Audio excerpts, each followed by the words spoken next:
And there we go. Happy Saturday, the 7th of September 2024.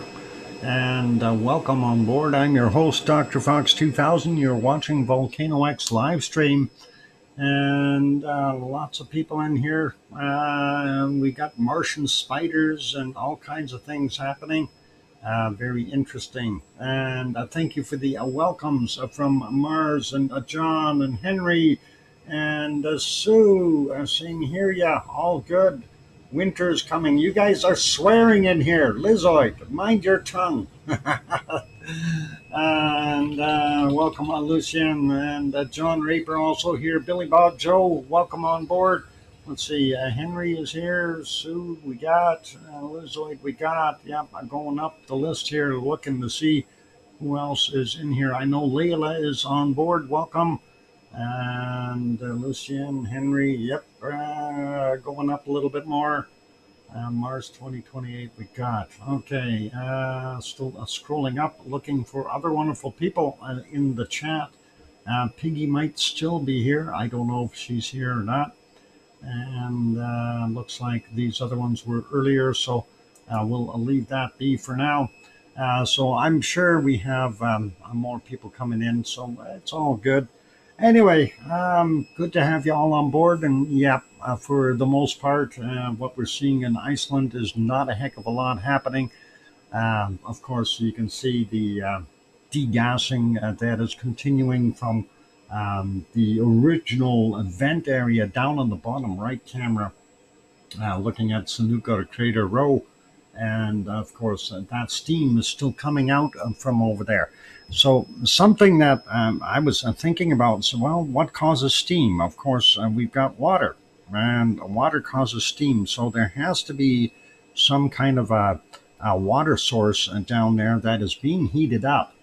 And it's very interesting to see that. And that, of course, could end up with pre-magmatic explosive activity if the actual lava gets in contact with the water and flashes it to steam, which will create an explosion, because steam is 1,000 times more volume than what relatively normal water is. So very interesting. Anyway, looking at the other views, of course, up on the top right, kind of a little bit more zoomed in. That is from over at the Volgar, looking to the east. And we are looking at our new vent, if you want to call it that, new vent, new mountain, new craters. And of course, it's ceased erupting, so obviously we're not getting anything there. But we do have the highway in the foreground on both the top images. The other one is in the same region, looking from west to east there at the crater area and or eruption area. But we're not seeing a heck of a lot really happening there. In the evening hours, we may still see some lava glow of the advancement of the lava that was spilled out. It's still moving a little bit, and that will continue for a few more days. But as far as everything else, it's gone quiet. And as far as what I could tell, we are seeing uplift in our Schwarzenegger area once again, although be it a little bit on the slower side right now, but that is still going up, and that is important. Yeah, Lucien, you can get the Grindavik weather by typing in exclamation WGRIN, like a grin, all in one word. And you don't have to type the whole thing out, just so you know. And we do have that shortcut in there. If you also want Reichensbar, it's exclamation WRB. There you go. Sarah just did that. So it's a pretty cool, easy way to bring those things up for certain locations that we've got in the system. It always helps out. Yeah, I like to be specific for a Nightbot. Well, Nightbot is just a bucket of bolts, Lucien. You know that. Send him a little WD-40 and he's all happy.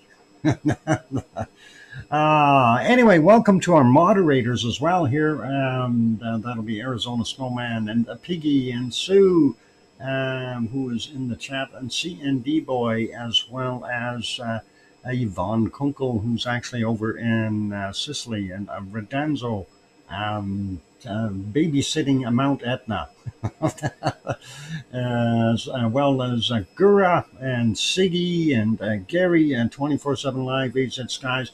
Welcome to all of the mods and everyone else in here as well. Cod Boy, hiya. Yeah, I don't know if C&D Boy is here. I think he might be out either chopping wood, catching fish, or doing dishes, something like that. I'm sure his wife has given him proper instructions for the day's, I guess, entertainment or his daily to-do list. He's got the old honey-do list. It's whatever is on the honey-do list. Honey says, you do this on the list, and he has to do it. Bottom right cam is like watching a kettle boil. Yep, it is. Essentially, Lucien, you may have a point there. I'm sure there is some very, very hot liquid down there that is being turned into steam. And yeah, I don't want to be down there steaming mad at dirt or whatever else you want to call it. Yeah, that's where the last this eruption took place from, and kind of the zipper went to the north this time rather than to the south. So always interesting to see that kind of thing. And everyone was deeply concerned about this eruption heading south again and causing problems down in Grindavik. And we are in a way happy it didn't, because that saved any issues in town. Now, I do know that Grindavik is without power, but I don't know if that's been restored or not. Nonetheless, let's carry on, and we will take a look at our charts here. And I have been finding my computer to be somewhat slow in reacting today. So when I'm clicking on things, it doesn't want to move too quickly, and likely going to have to reboot somewhere along the way here. And hopefully it's not going to cause any issues. Maybe I can reboot after here. But yeah, it seems to be very slow with what it's doing. It's almost like something else is running in the background, causing it to slow down. Anyway, I brought up the uplift chart, and as we can see, there is a progression. It is definitely on the up. You can see where it dropped down, and our base is about here. And there we can see that things are starting to get onto the positive again as far as elevating the Schwarzschild region. I'm not sure how much it's going up. It's we're going to have to keep an eye on it. It's going to be a long process here before we see it really get to a point where it could erupt. The one thing that we got to remember is this. So we basically had 6 decent eruptions in this area now, right? If I'm right with my finger count. I've only got 4 on each paw here, so it's a little bit different. But anyway, looking at it, we know that the volume in that sill has to be kind of surpassed every time because it is creating a larger and larger and larger sill. Now, having said that, now this new magma coming into the sill, of course, it's going to likely be more magma than what we've seen this last time as well. And again, we have to consider what is left in the sill and how much more are we going to get this time around before it pops again. Now, when we say that, it doesn't necessarily have to fill up all the way for it to pop, but it's going to take a little bit more, in my opinion, because every time we've seen this now, it has to have a little bit more to continue on. And it's every time the volume's a little bit higher as to what's in there. And very, very hard to kind of judge that when that's doing its thing. How far are we going to go with it and see? And also expanding that sill every time. Physically, that is a stress on the sill structure. And the sill structure can be very susceptible to things like collapses, etc. And the whole area there could be susceptible to cracks. You could see a fissure pop open right over top of the sill, given enough stress on it, this kind of thing. So something to consider, right? Really, really consider. It's what's Lucian say? It's not actually bad an uplift in Dr. Fox. If you remember the others, they did slightly slow uplift before they took off. Yep, absolutely. And this, it's going to take time though.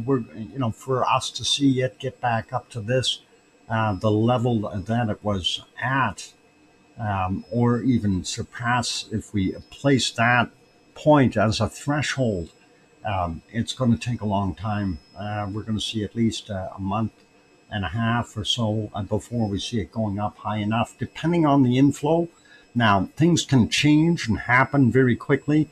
The dike or tunnel that is feeding the Schwarzschild obviously is coming from another sill or chamber, and that pipe, of course, is what is going to regulate the flow, and of course the other chamber, the pressure in that other chamber is going to dictate how fast this thing fills up. So if that chamber is indeed underneath Fragile Fjord, where we suspect it to be, there's likely going to be multiple chambers. You've got a chamber further down or lower. As I've mentioned before, they're somewhere around 15 to 16 kilometers down. Then the other sill sitting at about between 7 and 8 kilometers down. And of course, our Schwarzschild cell being up a little bit higher, from anywhere from about 4 to about 6 kilometers down. And that can vary a little bit depending on how much pressure is in there and so on. So those are things to consider. And what are we seeing flowing into it? And, I wish we could kind of put a flow meter on the old tap and see what's actually happening. Unfortunately, we can't. It's pretty much all a guesstimate with what we see. Anyway, I'm going to look at the other stuff here for our, going to refresh and see our harmonic tremor charts. So what we've seen in our magmatic, the purple color, it did start out fairly boldly and high in the wee hours of the day, and progressively downward. So it's sitting pretty much, I call it right on the 4,000 line. Our seismicity was, the green color, was also up a little bit and has dropped to its kind of a chugging along norm as well, but a slightly lower than what we've seen with the magic 4,000 line there. And kind of makes a guy wonder, going, what do we got going on here? And then also taking a look at the tectonic, the light blue here. We see that dip down a little bit, and it started coming back up. Now, normally during the day, there's a lot of work activity, and that's usually what creates these spots here, as we can see that. And we're not seeing as much of it there. So I don't know if there was some work influence on that particular sensor, or if that is all natural. I don't believe it's all natural. I think there was some work there, but we've seen it drop back to about the same level where it started, or almost. So nothing really major there. The other one that we wanted to look at, hang on, let's see if we can get that other one on here. Was it FAD? That was the other one. I can't remember that new sensor. Is it FAD? Kathleen, do you recall? Are you here? Anyway, we did see that same kind of an uptick and a drop back down. I haven't been able to locate this sensor, or it's a cat D things, um, and I still don't know where that's located. But our magnetic, the purple color, did about the same as what we've seen at Grindavik. Our seismicity, very close to the same as well, and definitely a decrease here in tectonic activity, then trying to regain around noonish, and then it dropped off a little bit. We do see some little spikes in there, so again, I got to find out exactly where that sensor is located. That's supposed to be a part of the Fragile Fjeld, or right up in the north, and I don't know exactly where it is. North of Fragile Fjeld, yeah, but how far north? We know the other one, the ODF chart or sensor, is on the east side of the north end. So is this one on the west side, or is it straight north? It's not showing up on the map yet. So that's the thing. And let's take a look at the other one, the ODF, which I just mentioned. That is on, whoop, I think I passed it. There it is.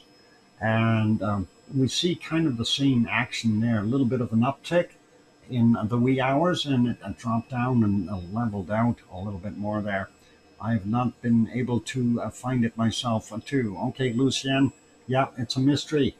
So our purple is kind of dropped down, and actually it might have even risen a little bit at the end there, but holding steady, and a seismicity drop down and a slight increase here at the end.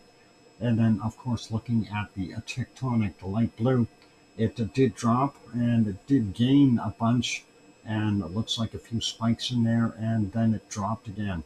So very similar patterns to all of the ones we were just looking at. And you kind of go, okay, well, if and that's where they're all at, everybody's kind of happy there. Let's take a look at the earthquake cell and see what we got going on there. Onto the earthquake map, and I'm waiting for my computer to zoom out. Come on, there we go. All right. 59 quakes in all of Iceland for the last 12 hours. The last 24 hours, let's see what we had, 92. So we've got a little bit more activity in the last 12 hours than we had previously. The first thing I want to do is zoom all the way out, check out in the far outskirts, and I don't see anything there. Let's take a look here. We have a couple that are fairly far out. A 1.9, 12.6 kilometers down, 1901. The next one is 1.5, 1.1 kilometers down from 1906. And then we've got a 0.2, 8.8 clicks down, and 1935. Magnitude 1, 7.7 kilometers down from 1939. Another 0.1, very small stuff here. 3.7 kilometers down in 1933. And then we've got this guy here, and that's a 0.8, 7 kilometers down, and that's from 1937. And, that would have been just on the edge of the uplift area. And I'm wondering, are we seeing action at 7 kilometers from that sill now? Very interesting. Up by Vogar, we have this one out in the water, though, 0.78 kilometers down from 1656. And those cameras are sitting over here looking at this region over here. And that is our top two cameras there. That's basically where they're looking and giving us the action report there. Leaving that one, we don't see anything directly in our eruptive area, and everything seems to be relatively quiet there. We do have this one. It's a 0.8. This is in Fragile Fjeld area, and that's a 7.3 kilometers down from a 1254. And again, 7.3 clicks down, right where that sill should be. And if it's an empty sill or refilling, it could have some stress or a movement that we're seeing. And we'll leave it as that. Next one, going further to the east, and this is Krusevik. we have a 1.14, 5.2 kilometers down, 1430. And on the eastern side of Clifferbottom, we have a 1.12, 4.5 clicks down from 8:41, a 1.04, 5.8 kilometers down from 8:40 a.m., and the 0.2, 7.9 kilometers down from 17:49. Zooming out a little bit and taking a look here, and we got a couple up in the northern area here, 0.34, 10.8 clicks down from 1601, and 11.9 kilometers down. 1600 is the time on that one. Now we've got again some more activity up here, a little bit of swarming. Not sure what the heck is going on. Biggest one, 2.1 in magnitude, 2.4 kilometers down, and 1655. The next one over beside it, 1.3, 4.8 kilometers down, 1818. That 1.6, 11 kilometers down, and that is from 902. And the other one is a 0.48, 8.5 kilometers down from 1325. Then we got another 3 or 4, 5 actually over here. 1.35, 2.4 clicks down, 1943, or sorry, 943, my bad, not 19. This one is from 2021, a magnitude 1, 4.7 kilometers down, magnitude 1.1 and 4.8 clicks down from 1603, and a 907, a 1.3 in magnitude, 6.2 kilometers down, and a 0.7, 9.6 kilometers down from 914. So that gives us a little bit of an idea of what those are doing. And then we take a look. We see all that area is open. It looks like all the activity is on the stress point here. Let's take a look and dig in. This one is a 0.6, 8.4 kilometers down at 1633. Eyjafjallajökull is boasting a few. We've got a 1.6. Wow, Piggy, thank you. And I appreciate that, Piggy. That is awesome. And welcome on board, Piggy. And I'm just getting that written down. Thank you very kindly, Piggy, for supporting the stream. 1632, a 1.6, 5.8 kilometers down. And then what else we got? The 1.9 up there, just slightly out of the area. That's from 14.5 kilometers down at 1752. And where did my magic line go here? Why is that? Why don't I see it? Zoom out. There it is. Okay, so there's your plate boundary line. And you can see this is kind of at a corner here. So a little bit of a stress crack, if you will. This one is a 0.8 and 1.1 clicks down from a 1207. Next one, a 1.7, 5.1 kilometers down, 1621. 1.9, 5.4 kilometers down, 1817. 1.3, just slightly outside of the Eyjafjallajökull area, and that's a 1.3 in magnitude, 5.1 clicks down, and 1913. The next one is a 0.6. 5.2 clicks down, and that's 1830. And let's get the 1.8, 4.4 kilometers down, and that's from 1558. And Piggy throws in a gift membership as well. Thank you, Piggy, and that is awesome. Gifted one, and congratulations to Miss Wolves 13 for receiving that one membership. That is awesome. Thank you, Piggy, and congrats on Miss Wolves. And let's carry on here. 1.6, 5.2 kilometers down, 1255. 1.5, 5.2 clicks down, 1507. 1.9, 3.9 kilometers down, 1022. 0.8, 1.1 clicks down, 1907. 1.5, 5.2 clicks down, and 1507 for that one, and a 1.4, 5.2 kilometers down at 835. And next over here we have a 1.5, 5.2 kilometers down. Whenever you see that 5.2 kilometers down, it's basically they're not 100% sure where it was depth wise. It's still going to take a bit to get that straightened out. Anyway, 1700 for that 1.5. And the biggest one out of the group, and possibly the biggest one on the map today, a 2.13, and that's 135 meters down, and that happened at 1422. That could very likely be some ice movement or something. Point 4, 1.1 kilometers down, and 1648 for him. So that takes care of the Akatla area and the Eyjafjallajökull area. And then, of course, we went up here and we got nothing at Grimsvötn, nothing at Bardabunga, nothing at Aska, nothing at Herdebreit. Going all the way up here, we have this one, point 4, 8.5 kilometers down, 1043. 0.6, 8.6 clicks down from 1133. And looking at 0.8, 8.1 kilometers down, 1517. And 0.9, 6.2 kilometers down from 1318. And then we've got a couple more here. 1.27 is 7.2 kilometers down, 1317. And a 1.18, 7 kilometers down from 1321.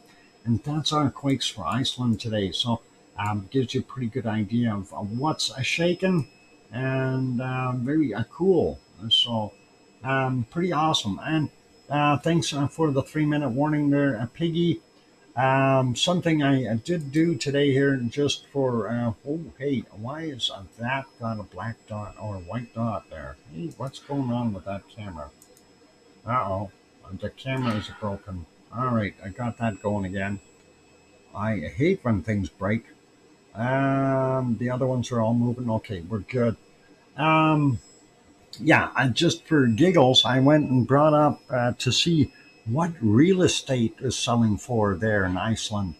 And I thought, wow, their prices are just as bad as ours. Not that many things for sale, though. So that is interesting, too. I know Iceland, of course, is a country or an island, but I thought maybe there'd be more stuff for sale. I guess they don't like moving or something. It is what it is. Anyway, it is just about break time, so we are going to consider doing that real quick. And I wonder why not much for sale. Well, Piggy, number one, you got to understand we got 350,000 people in all of Iceland that live there permanently, and how many of them are going to be sold? It's or up for sale, and people are pretty much where they live there, and they're happy, and it's what it is. So I don't know. They don't have to sell things. I guess if you're a realtor, you don't make much money there. Realty, a part-time business. Anyway, plus everyone from Grindavik just had to move. Yep, so that may have a bearing on the subject there as well, Henry. But yeah, maybe the volcano. Yeah, we will have to go get ourselves a new volcano dwelling. Just Iceland said they had a shortage of houses. And I can understand that, especially if you had to displace 3,500 people. Out of that, I'm not sure how many dwellings there were, but definitely would be a little bit of a displacement and create a shortage of sorts, even if you divide that by, say, 4 or 5 to get the average home, amount of people in a home. Then you're still looking at you need about 300 or so homes. And I don't think there was 300 new homes or rental homes available. So it is what it is. Anyway, let's continue on here. And I am going to throw on some music, and then we'll go take a break. So for those good people who are here, please do hit the like button if you haven't done so already. Also, if you are peeking in and you're new to the stream, please consider subscribing if you feel what you're seeing is worthy. On that friendly note, I'm your host, DrFox2000, here in Edmonton, Alberta, Canada. I'll be back after the break. Don't go away, more to come. Thanks.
we go. The microphone is back on. Welcome back, everyone. I'm your host, DrFox2000. You're watching VolcanoX live stream.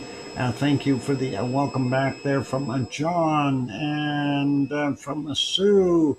And thanks, Mars 2028 and King Colin. Welcome. What is a dozer? A bulldozer, earth mover. Bulldozer. You don't know what a dozer is? I'll put it back on the screen. Hang on. I got to get them turned around. They can turn on a dime. It doesn't matter where they are, so they can spin around. We'll get them to spin around and come back for you, just so you can see them. A matter of fact, I'll stay off the highway for now. We'll just go into the dirt here. And that's a bulldozer. That's a dozer, and that's what it looks like a little closer up. And yes, cartoon dozer. Well, sort of. That's actually a cat unit, and that is not a cartoon. They actually make that. It's a production model. I'm not sure what model they're calling this, but it is a new one from Caterpillar. Very cool. Thought we'd get the latest and greatest on there and show what that is. And of course, it's a mega dozer. And that is pretty awesome. And you may notice for all those who have the access to the membership emojis that the duct tape is no longer on here. Okay. We've made a bulldozer out of duct tape. And the duct tape is now gone. Okay, since it was the least used emoji, and we figured we'd get something else in there, and that was a little bit more cool. Since people had asked for it, and I thought, we'll just do that. Anyway, I thought that is pretty awesome. Anyway, let's leave that be. So, good to have everyone on board, and let's carry on with what else we've got here. And, of course, we're going to go to other places now. Since we have a daylight, we should be able to see some of these places. Let me get over to our wonderful Popocatépetl in central Mexico, approximately 70 kilometers southeast of Mexico City. And boy, that's taking long again. I'm thinking that the computer may end up locking up on one of these. We'll see what happens. Anyway, a cloud there, and Popocatépetl hiding. If we go back 6.5 hours, that's what we were seeing then. Very out of focus and poor visibility.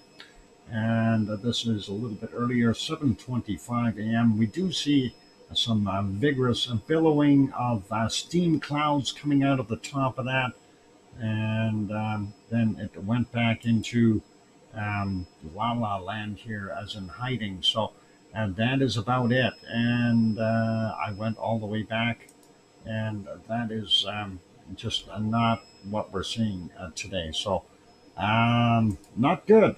Popocatépetl not really visible for the most part. We know it's still there though. It hasn't moved. Nobody's taken it, and no evil donkeys have come along and stolen it, which is a really good thing. And I'm waiting for things to carry on here and put it back on live. That's the current shot right now.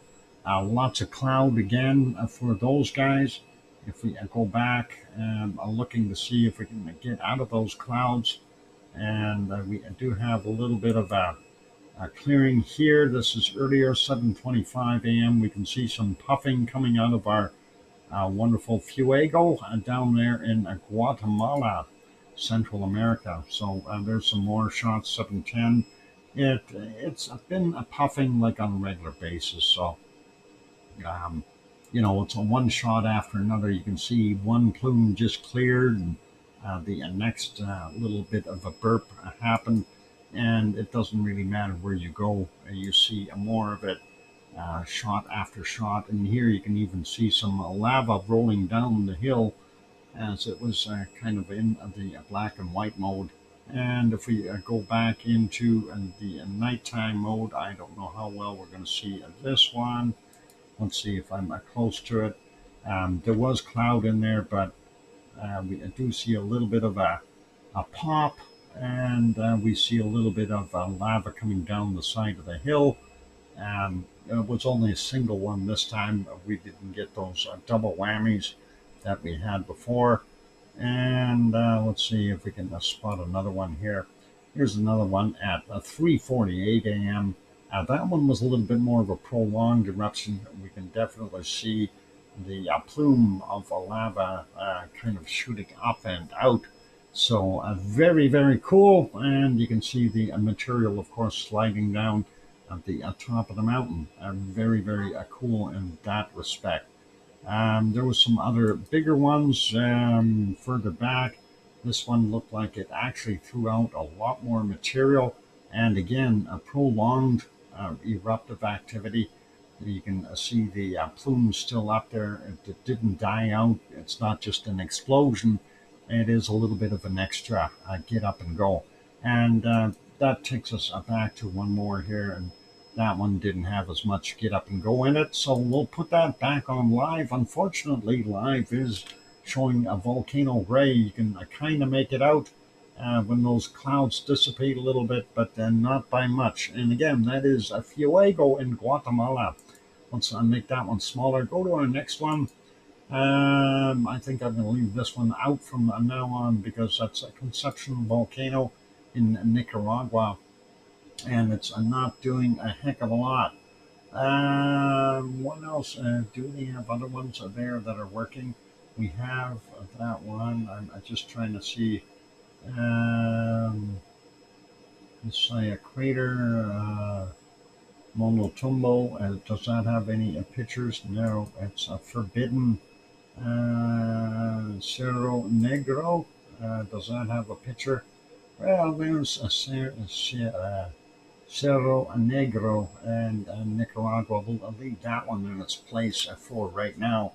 I don't believe that's degassing. I think that's just cloud in the way there.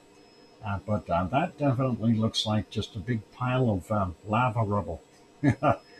Looking good, though. Let's move on to the next one in Nicaragua that we always have a look at, and that is Messiah volcano. Of course, we're looking down into the crater, and it being a nice daytime shot. You can see the sunshine hitting that steamy degassing material down on the bottom. We know that there is lava down here because it does glow at nighttime. So kind of a neat shot, and let's leave that one be. We'll carry on a little further south. So again, this was Messiah in Nicaragua. Next one is Rincon de la Vieja, and that one is not showing up right now. Let's just jump over top, and we'll go to Poaz. Poaz also in, Rincon de la Vieja in Costa Rica. I think I said Nicaragua. It's Costa Rica. And the Poaz is also in Costa Rica, but Poaz, as you can see, is not visible. Very poor image. Going back to this one, I'm going to see if I can refresh that and it'll load the picture. Nope, it doesn't want to load. All right. I'm not going to worry about it. Let's go to a little further south, and that's a Parisi. Oh, hang on. Rincon de la Vieja, just, the camera shot showed up, but we got so much cloud in there, we can't see the caldera. And of course, this is in the rainforest of Costa Rica, so in the jungles, we're not going to see it. That's what we got going on right now, unfortunately. All right, let's leave that be. And the next one, before I show a new picture of Parisi, I want to get through the one I took this morning, and that was from, what are they saying here? That's actually, they're saying it's from yesterday. Well, I think their date and time is off on that camera because I got that this morning. And you can kind of tell that's east over here, and the sun was hitting it. And nonetheless, you can see we do have a the caldera and some degassing. Or was this from yesterday? I can't remember now. I'm confusing myself. Here's what it looks like right now. So, yep, that is correct. And so maybe that was from yesterday. We do have that extra white cloud moving over, and we can see in here that it is definitely got some degassing as well. I hate lying to people, so it happens. Anyway, that was yesterday's shot. My bad. I thought I saved the one from this morning. Shows what happens in my mind, eh? And let's carry on a little further to the south. We're going to take a look in Chile and see what is happening there. And looking at Villarrica, the clouds are moving by there so quickly, there's no way we can kind of decipher what is happening there. And we will leave that one be. That's Villarrica in central Chile. And the other shot, of course, is Puiji, Cordon Collier, and that is there in Chile as well. We also call this one chicken cordon bleu. We don't see anything happening from it, so all quiet that way. We can close that out, and we can go head on over to our next volcanic activity, and we'll go to all the way over to Merapi, and Merapi is in Indonesia on the island of Java, central Java. And as soon as that opens up big, we'll be happy to see it. Come on, I clicked it, and there we go. Yep, 3:52 a.m. there right now, and as you can see, a lot of a cloud.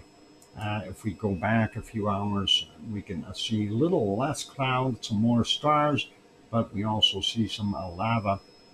Not a very good visibility though, and the clouds were intermittent and moving through, so very poor visibility. Unfortunately, I don't think there's going to be much of a report for Merapi today, as we get all the way back into the daylight from the day before, which is still in our future, but we're not seeing anything there. It's just not good enough weather. Let's put that one back on live. And I said live, not commercials, not live commercials. There we go. And that is the current state. Going to our next one, we're going to go over to Taal volcano. And Madam Rutsa, I don't know if she's got anything new up. This was from the 5th. It's the 7th now. Let's see. Boy, this is taking long.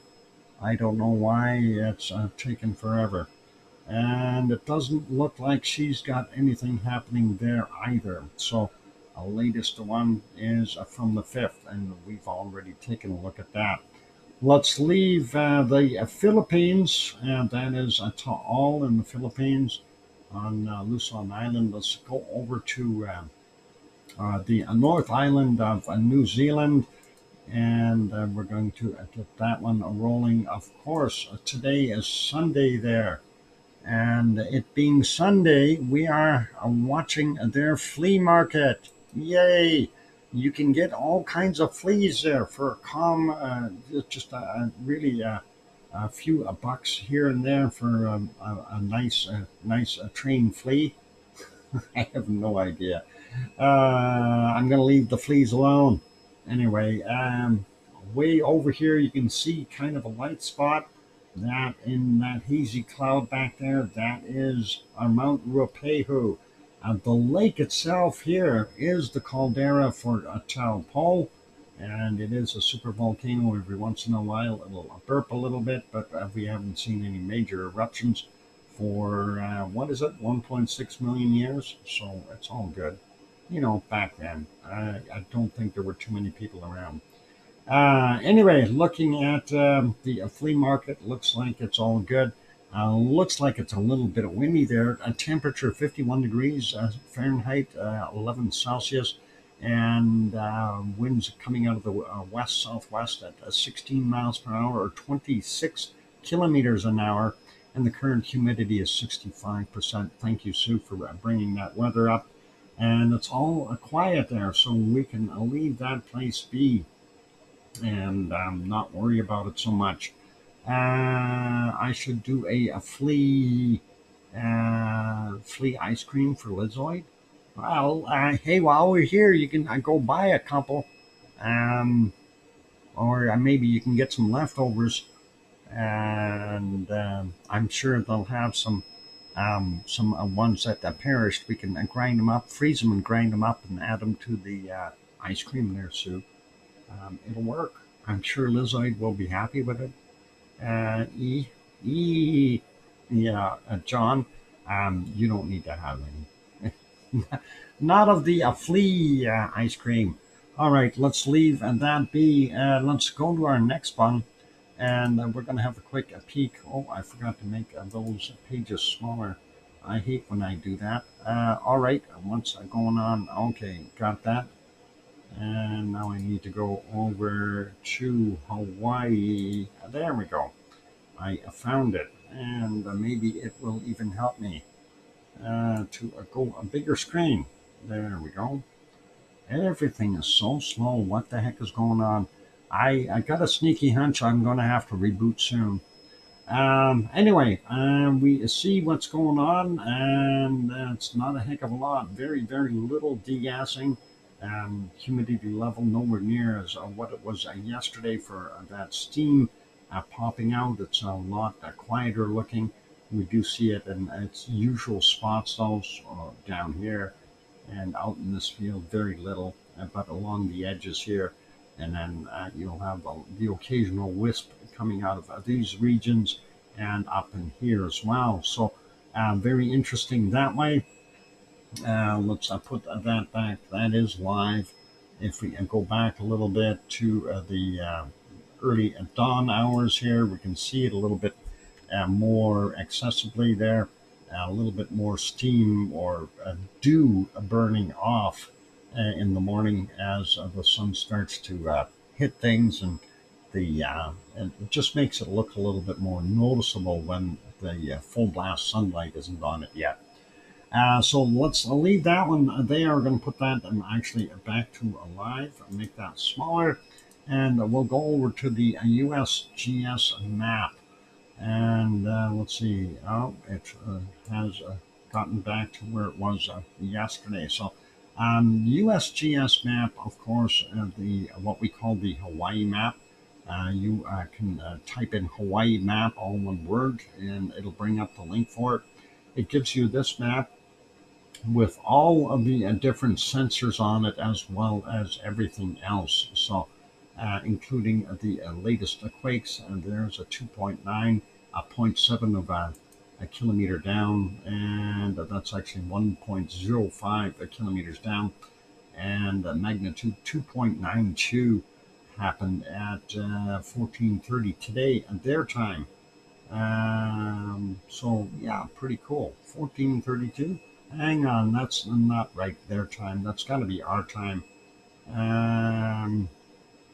Local time. No, that's not right. 14:32. It isn't 14:32 there yet. That's our time. Somebody did something wrong here, time-wise. It's 4 hours less. That'd be like 10:42 or 10:30, I should say.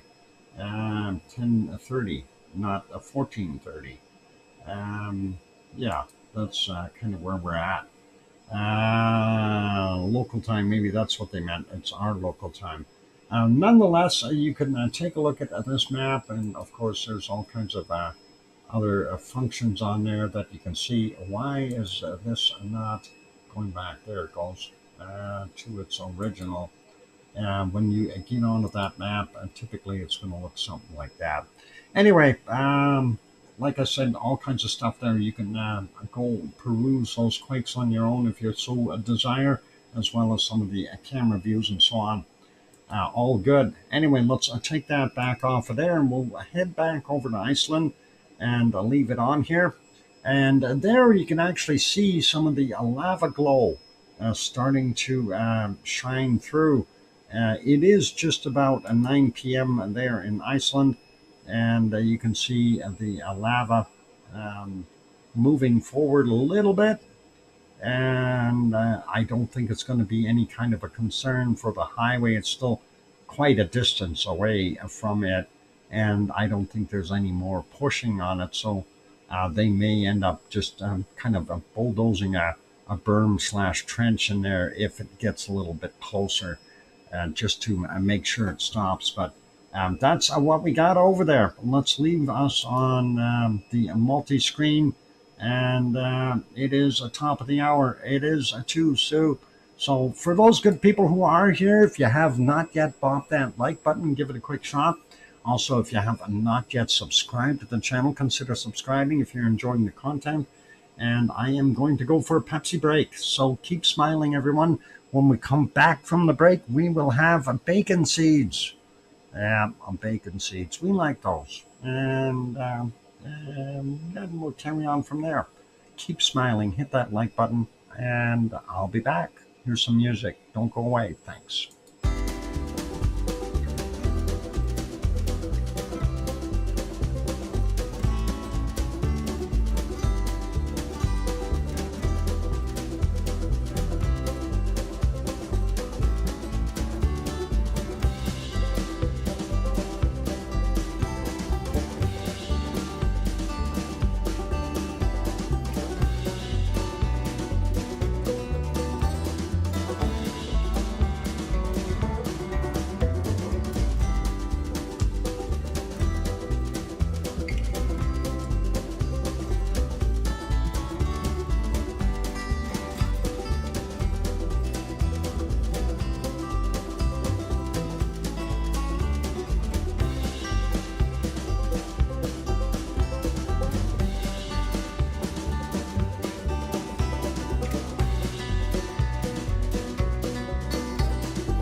And there we go. The microphone is back on. Welcome back, everyone. I'm your host, DrFox2000. You're watching VolcanoX live stream. And at least Sarah got it. My three cats. Thank you for the welcome back there, John. And Piggy says, welcome back, Daddy Foxter's hugs. And thank you, Piggy. And thanks, Henry and Barbara and Arian. And Sarah's off with the bulldozer somewhere. And thank you, King Colin. And let's see. And thanks, Mars and Sue as well. Appreciate that. Okay, so where the heck were we at? We had a look at Hawaii. We had a look at our stuff in Indonesia and those areas. Very poor visibility. I think it's time for some bacon seeds, though. And yeah, I got some bacon seeds loaded. Open the window. My window is open. Big truck going by. You can hear it. Yeah, that's a big truck. It's a watering truck. Anyway, let's go over, have a look at the bacon seeds. And Piggy dear, if you don't recognize these seeds, these were the ones that, this was the last one from yesterday. The ones that you had sent, I was only able to use one out of all of them because they were all duplicates from a previous, and I figured I'd go get some new ones. So, but the ones you sent from today, they look pretty much okay. But the other ones, I kind of going, oh, well, we've seen them all. But anyway, this today is Piggy's sun tanning. And it happens. And Piggy, don't take that to be an offensive statement or anything like that. And we really appreciate you sending them in. And we are at 7,881 right here, and nobody can expect you to remember all of them. I can't even expect myself to remember all of them, and sometimes it's just, it happens. It's okay. What is going on? Why is Susie having a hard time? Why she got to open a window? I'm trying to figure this out. I'm missing something here. Sorry, guys. I fell asleep. I can't figure out why my carbon monoxide detector keeps going off. Open a window and get out of there for now. Irish Monk renews his membership. Sorry for being missing. Hello, Doc and my friends. And Irish Monk, welcome on board again. Good to see you. CO2. Yeah. Sue.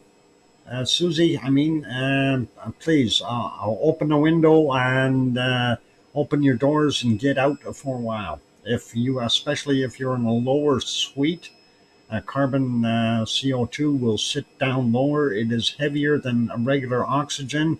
So if you're on a lower suite, get out and let the place air out for a little while and get some fresh air in there. Otherwise, you will end up going to sleep and never wake up again. We don't want that to happen. So please consider that before you get too sleepy. And that's something we don't want to see happen. Call the fire department. Yep, if you're unsure, that may be a thing to do. Now, what? How can I call Shawnee a fire department? I don't know. I don't know what her address is or anything, so I don't know what to suggest there. But I hope that she is opening the window and getting out. That is important for us. All right, let's continue on here. And everybody's out sun tanning today. Yep. Yeah, the carbon dioxide nearly killed the crew of Apollo 13, Susie. Yep, this stuff is no joke. Here we have 5 pigs sun tanning. One pig sun tanning. I'm kidding.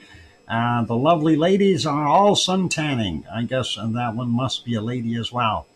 I am not going to go check though, but definitely very nice to see everybody is sun tanning. And of course, when pigs go out, because they have that pinkish skin, you do have to apply sunblock once in a while too, if they're out and about. Spot the odd one out. Odd one out. Well, I'd call the last one out, the odd one, the one on the far end. She's got her knees up and she's looking straight up. The other ones all have their heads turned. Um, okay. Yeah, sunblock or mud. Mud works well. Let's get going to the next one. And this little guy just wanted some attention, so he's peeking, going, "Pick me up, please. Cuddle me. I want some cuddling." Plastic shop models. Yeah. And let's see what we have for our next one. And here's, somebody needs a hogwash. Hogwash required for this guy. No, wrong dock. And there's a one on the blue towel. The one on the blue towel? No way, Sue. Hang on. I know. That one wasn't wearing a bikini. That one was in the raw. So, okay, never mind. Bad humor. There you go, Mars. Just what I was thinking. Thank you, Sue, for throwing that hogwash in, and Sarah, and all good. And let's go continue. Model shop. Yep. Here's another beautiful little fella. He's looking right at us and smiling like crazy. And yeah, he's looking not bad. I can't worry about him too much. And let's see what we got for our next vacancy. Yes, apply that sunscreen and keep your pig happy. And the pig obviously is enjoying that. He's liking getting some sunscreen put on him. And that is very nice. And of course, the ears are very important for the pigs. A little bit of a scratch as you're applying it, and you'll have a very happy pig. Let's carry on to the next one. And what do we got here? Oh, well, if you don't have sunblock, you can always get your kid with the hose in the pool and soak that mini pig down and cool him off. Nah, it's the way I look at it. That is awesome and a very good pig there enjoying some pool time. Let's see if we have any more pool time stuff. Piggy pool. Yep. And and this one's in the pool too. This one's wearing shades though. And whenever I see a picture like this, I have to wonder: is this like a little bit of a Photoshop job, AI as you guys call it? I don't know, but nonetheless, he looks okay. You looking at me? Yep, he's probably looking at you or at the camera. Let's get to the next one. And that's our second last one. Well, actually, I put in a couple bonus seeds today. So this one looks pretty good. These guys are telling jokes around the pool, and that is pretty funny. And they're having a good time. So very awesome. And nice to see a little bit of pool humor. Bad humor. Pool humor. Pigs in a pool. You bet. Let's get to the next one. Hey, quit hogging the pool. Yeah, that's what happens. They're all like that. Anyway, these guys are doing all right. Let's get to the next one, and which is technically our last one.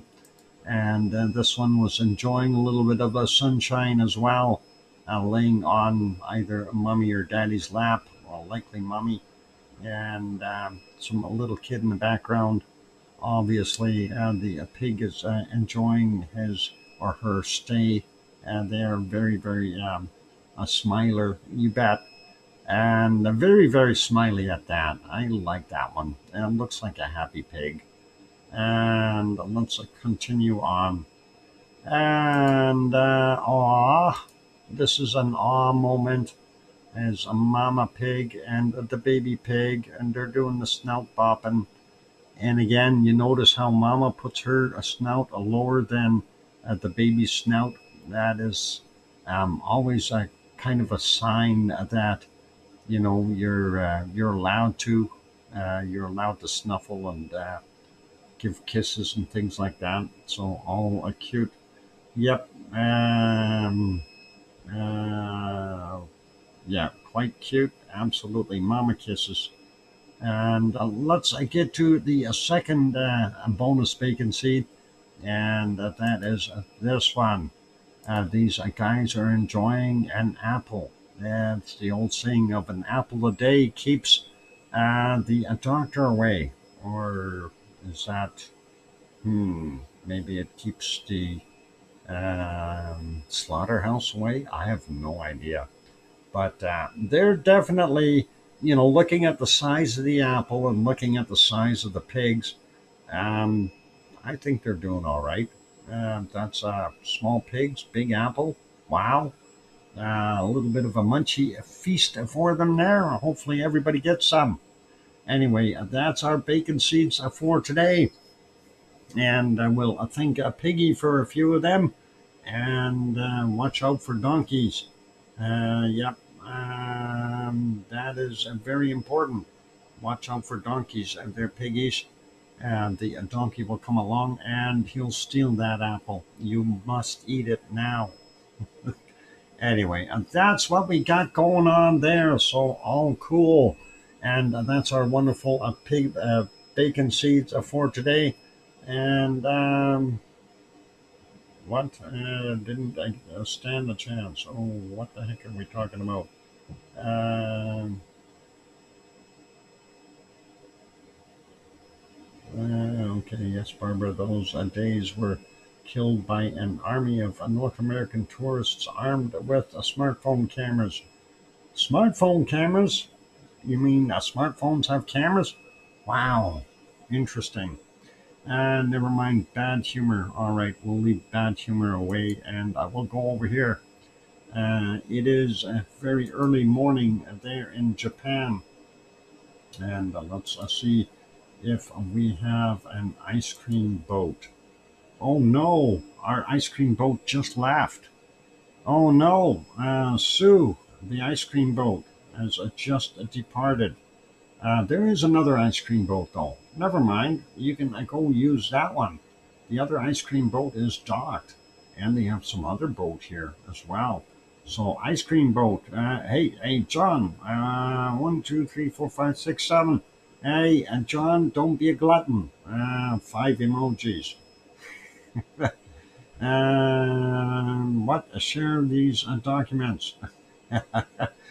Oh boy.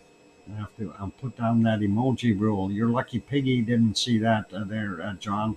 She would have timed you out for like at least for the 30 seconds. Yeah. Anyway, I know. You get carried away. It looked good on the screen, though, didn't it? Huh? Yeah. Emojis. There you go. Yeah.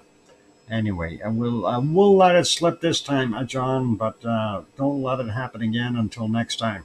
All right. I know you're sharing. It's all good. The only time that we are allowed to do that is when I'm handing out cookies. I have to put all the cookies on the tray, so it is what it is. Anyway, that is Japan. So we do have the ice cream boat at the dock. We have the second one leaving. And yeah, go down and get yourself an ice cream if you like. I'm going to do just what am I going to have today for ice cream? I don't know what you know what? I just go for the tiger tail. I'm going to have a tiger tail ice cream today again. I like that licorice flavor and the orange mix. That is very, very nice. All right, let's carry on with the other places there. real quick. And I know we're getting close to a break time, but we'll see what we've got going on. Again, everything is really slow. Is it me or is it just not? Oh, now we want to dump in commercials. All right. Why not? Skip that. All right. There it is. Sakurajima, a volcano in southern Japan, down by Kagoshima. It doesn't look like it's doing a heck of a lot. If we go back a little bit in time, this is just at sunrise, 5:37 a.m. We see very, very little degassing, nothing major. Into the nighttime, we do see what appears to be a little bit of a glow there. And that might be some live lava still in that caldera going further back. Harder to see, and maybe, yeah, I don't know. Is it a glow or not? It definitely looks like glow. So likely have some lava, but not much.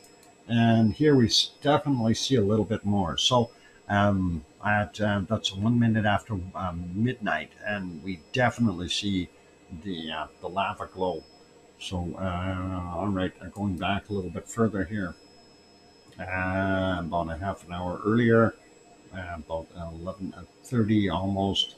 Looks not bad there, and then further back, 22:13, and you can see the handle of the Big Dipper, and that is over here somewhere. And then, of course, the beautiful lava flow, or lava glow, I should say, not flow.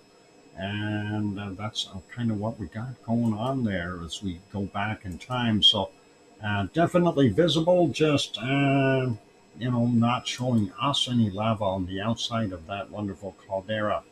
So there is lava in that boat. All right, make that one smaller, and we'll carry on and go to our next one, which is ASO. And ASO should be coming up in a second. And it's probably going to have commercials and all kinds of other stuff. Why is it so slow today? I'm used to clicking on things and things being there right away. Anyway, there we go. It's live. Well, almost. Let's go hit that live button. And it's still awaiting and working. Okay. That is a current time. And you see the sun did come up. See a very, very little degassing there. And if we go back a little bit more, that is just at the dusk, and we can see a little bit of gas in here, not a heck of a lot. Going back during the nighttime, we don't see a heck of a lot. No glow of lava anywhere as we go scooting back in time, and yeah, it really isn't making any difference here. So. A little bit of cloud in there, I think, as well, but we're not seeing it. Anyway, that is what we got at ASO. Quiet there today, so maybe a little less SO2 from the area, but just because we don't see it doesn't mean it's not throwing out SO2. Going over to our next one, this is Asama. Asama is about 100 kilometers west-northwest of Tokyo. And it too is in the clouds. And okay, what's it doing? There we go. It almost peaked out here. This is about 20 minutes ago. You can kind of see it. Too much cloud in there to make any assessment as to what's coming out of it. And nighttime was not faring well with that kind of cloud. And as we go back, yeah, just all gray. So I'm not going to worry about that one. It is a time for me to go take a break, and it is basically it for right now. That is our wonderful Sakurajima and our Japanese report, and our, of course, not much activity other than we have some liquid lava sitting in the caldera at Sakurajima. All right, let's make that one smaller. We got ice creams coming. Darn, it's 17:30 hours, and I still haven't had lunch yet. Mars, you need to go eat. I had some lunch. I did go zip out real quick and went to the superstore and got some coffee creamer and a little extra Pepsi, but not a heck of a lot else. And I did not win the lottery, so um, I wanted to throw that in there. All right. Actually, you know what? I think I'm going to put that camera on by itself. And that is this one here. And that's what we got going on. Let's see if I can fix that a little bit. And I want to see if I can um, do something here with it. And because it bugs me. I don't want to adjust it all the time. And it is what it is. And let's see. Left side, I want to take in about that much, and then we'll stretch it and get rid of that. Oh, I have to fix the aspect ratio. There we go. All right, there. That looks better. All right, so a little bit of a lava flow there. We may even see some smoke from moss fires. So that is where we're going to leave this for the duration of the break. Of course, this is from Volgar, looking across the highway. That highway, of course, connects the airport and Regensburg and Yardwick and Keflavik to our wonderful main capital city of Reykjavik there. So just so you have an idea of where that highway goes up along the west side. And we are looking east at the lava field. The flow is still advancing some, but not at a very quick pace. And I'll leave that on the screen. I'm going to throw on some music. For those good people who are here, please do hit that like button if you haven't done that already. And also, if you have not yet subscribed yet, consider subscribing and help us grow our channel. That would be really awesome of you. On those friendly notes, here's some music. I'll be back after a few minutes, 3 or 4 songs, or we'll see. And we'll go from there. Keep smiling, everyone. Thanks.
there we go. The microphone is back on. Welcome back, everyone. I'm your host, DrFox2000. You're watching VolcanoX live stream, and thank you for popping on board or being here, staying here as we've been progressing with our show. Thank you for the welcome backs there from John and Sue.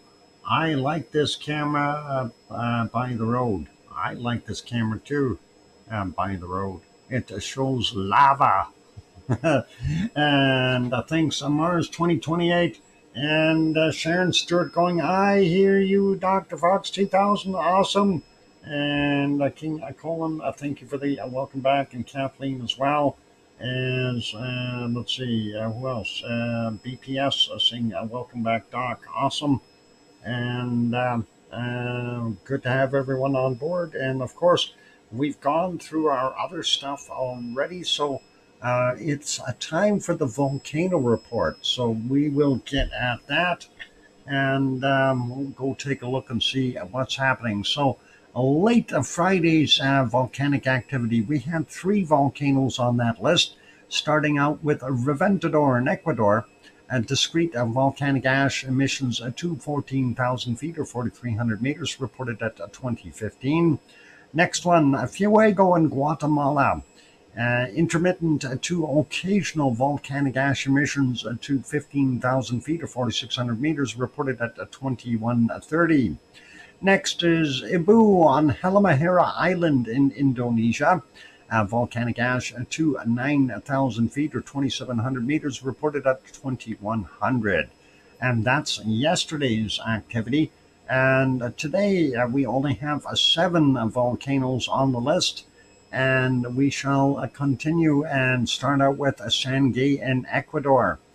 Sporadic emissions of volcanic ash reported at 1:30 this morning, and then possible volcanic ash continuing reported at 13:15. And then possible volcanic ash emissions to 19,000 feet or 5,800 meters reported at 1915. And that has to be yesterday because it's not 1915 yet, even there. It's getting close, but yeah. So next one, Sabancaya in Peru. Intermittent emissions to 22,000 feet or 6,700 meters reported at 2 a.m. and again at 8 a.m. And then intermittent emissions of volcanic ash to 26,000 feet or 7,900 meters reported at 1,400. So, yeah, it's been a busy volcano, Sabancaya has. And Nevado del Ruiz in Colombia, volcanic ash emissions reported by Avona to 21,000 feet or 6,400 meters reported at 2:30 a.m. Next is Semeru, East Java, Indonesia. Volcanic ash emissions to 14,000 feet or 4,300 meters reported at 3 a.m. and again at 14:45 or 2:45 in the afternoon. And next one, Suwanoshi-jima, erupted to 7,000 feet or 2,100 meters at 3 a.m. Then it exploded to 7,000 feet or 2,100 meters at 12:45. I'm not sure the definitions that they're using between exploded and erupted, but I've got a sneaky hunch somebody is not paying attention in the translation. Eruption, explosions, no. Eruptions, yes. White Isle Volcano in New Zealand. Ongoing low-level eruption to 4,000 feet or 1,200 meters reported at 3:15 a.m. And then ongoing low-level eruption reported at 14:45. And the last one on the list for today is Ibu on Halmahera Island in Indonesia. Volcanic ash to 18,000 feet or 5,500 meters reported at 9:45. That's actually up quite a bit, so it had a big burst. And then after that, volcanic ash to 7,000 feet or 2,100 meters, which is normal for that volcano, from 15:45. And that's what we've got going on there. So thank you, Sue, for sending that in. Awesome. and those cars are zipping by at normal highway speeds. Yes. The speed limit is 90 or 100 kilometers an hour there.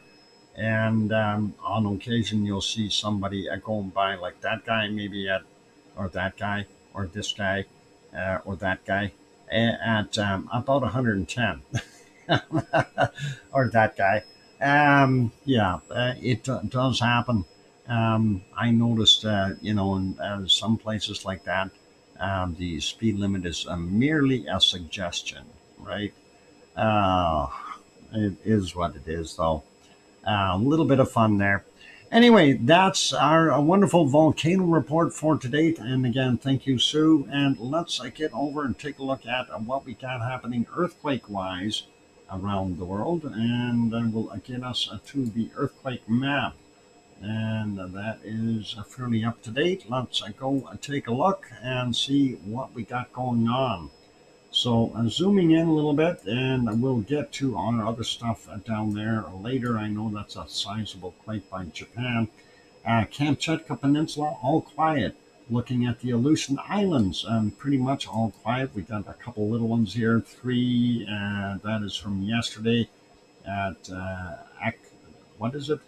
Akutan, Alaska area. 1637 yesterday at 2.7 kilometers down. A new one here, 3.9 at Akhiok, Alaska. And that's from 1514, 5 kilometers down for that one. Normal stuff there in Alaska, so I'm not going to worry about it. Checking out up in the northern portions here, don't see anything else there. Pretty much all normal routine stuff here along the coast on the San Andreas Fault, and then in general the subduction and so on taking place of the Wanda Fuca Plate and Yellowstone, those places like that. Nothing really crazy going on. Here's another one on the Baja 2.4. I'm not going to worry about that. Central America quieting down a whole bunch, which is probably good for those guys. Dominican Republic 3.8 from 79 clicks down. Yesterday's 2242. And this other one is a 3.1 in Puerto Rico. Yesterday's as well at 2355, and that is a 10.9 kilometers down. Moving further south, we go into Chile, 4.5, 2213 yesterday, 99.7 kilometers down. The other one in Argentina, 4.6 from today at 3:51 a.m., 191.8 clicks down.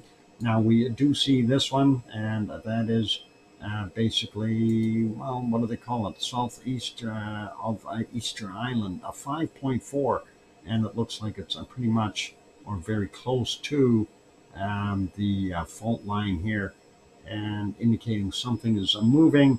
And that may be yesterday we had this one, today we get this one. Anyway, it's from 221 and 10 kilometers down, and that's the Nazca Plate, and of course the Antarctic area there below. Looking out at the rest of it, we don't see anything else there. Nothing out here in the South Sandwich Island region, and nothing going along the Antarctic rise all the way down. Things have quietened down, and no new ones here on our wonderful New Zealand. I got a motorbike going by there. I got my window open. I hope Susie is okay.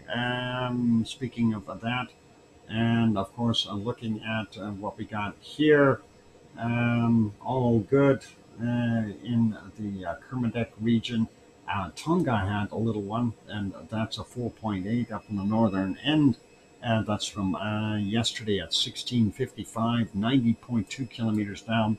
Not seeing anything in Fiji, and nothing here in the Loyalty Islands, nothing in the Vanuatu region, nothing in the Samoan area, nothing in Papua New Guinea. And we do have this one on Papua, which is a part of Indonesia on the western side of Papua, and that's a 4.5 from 1914 yesterday. 136.7 kilometers down for him. And Bali had a quake. This is 4.8, 10 kilometers northeast of Ubud, Bali. Ubud, Bali. I don't know if that's how they pronounce it. Anyway, it was yesterday's 1951 was the time, our time that is, and 35.8 kilometers down. So a little bit of a quake there. The Balians were shaken. Do the Balians roll away when that happens? Bad humor. North of Halmahera Island, we see this one, and it's a 4.6. It's in Indonesia. 1802 yesterday, 69.8 kilometers down. And nothing else there in Indonesia, nothing in the Philippines, but we get up to Taiwan. They had a 5.1 again, and that's from 2316 yesterday, 21.9 kilometers down. The next one here in the Japanese islands, 4.6, and that's from 801 today, 48.5 kilometers down. Looking at out here in Guam and Marianas, everything fairly quiet until we get up here to Volcano Islands in Japan, 4.7. And that's from 1012 today, 174.5 kilometers down. And then that bigger one we were looking at, it's a 5.2. Kushimoto, Japan. Well, it's 234 kilometers from there, and I'm assuming that's over here somewhere. But that is from 7:42 a.m. our time, 383.9 kilometers down for him. And nothing more up that direction. Zooming out again real quick, looking at the top end, we don't see anything else happening there in the northern portions. We have this one. This is Afghanistan, 4.6, and that came in at 6:09 a.m. our time, and 210.4 kilometers down. Next one on the list, 4.7, Turkmenistan, and that's from 14 to 13, 21.8 kilometers down. And that is, I think, just to the east of the Caspian Sea, if I'm not correct. And then we had, well, we were waiting for this. Remember what I was saying? This usually indicates some movement of this down here in the Gulf of Aden. And that is, of course, on the, what is it? The Owen fracture zone. And that is usually pushing on the Arabian plate. And there it is up on the top end. It's in Turkey, a 5.0 from 31 minutes after midnight, 10 kilometers down. Now, having said that, this pushing on the Anatolian plate, and that is going to, of course, push on the Aegean plate. So I'm going to guess that that arc is going to go like this, and we're likely going to see another quake down south of where Piggy is.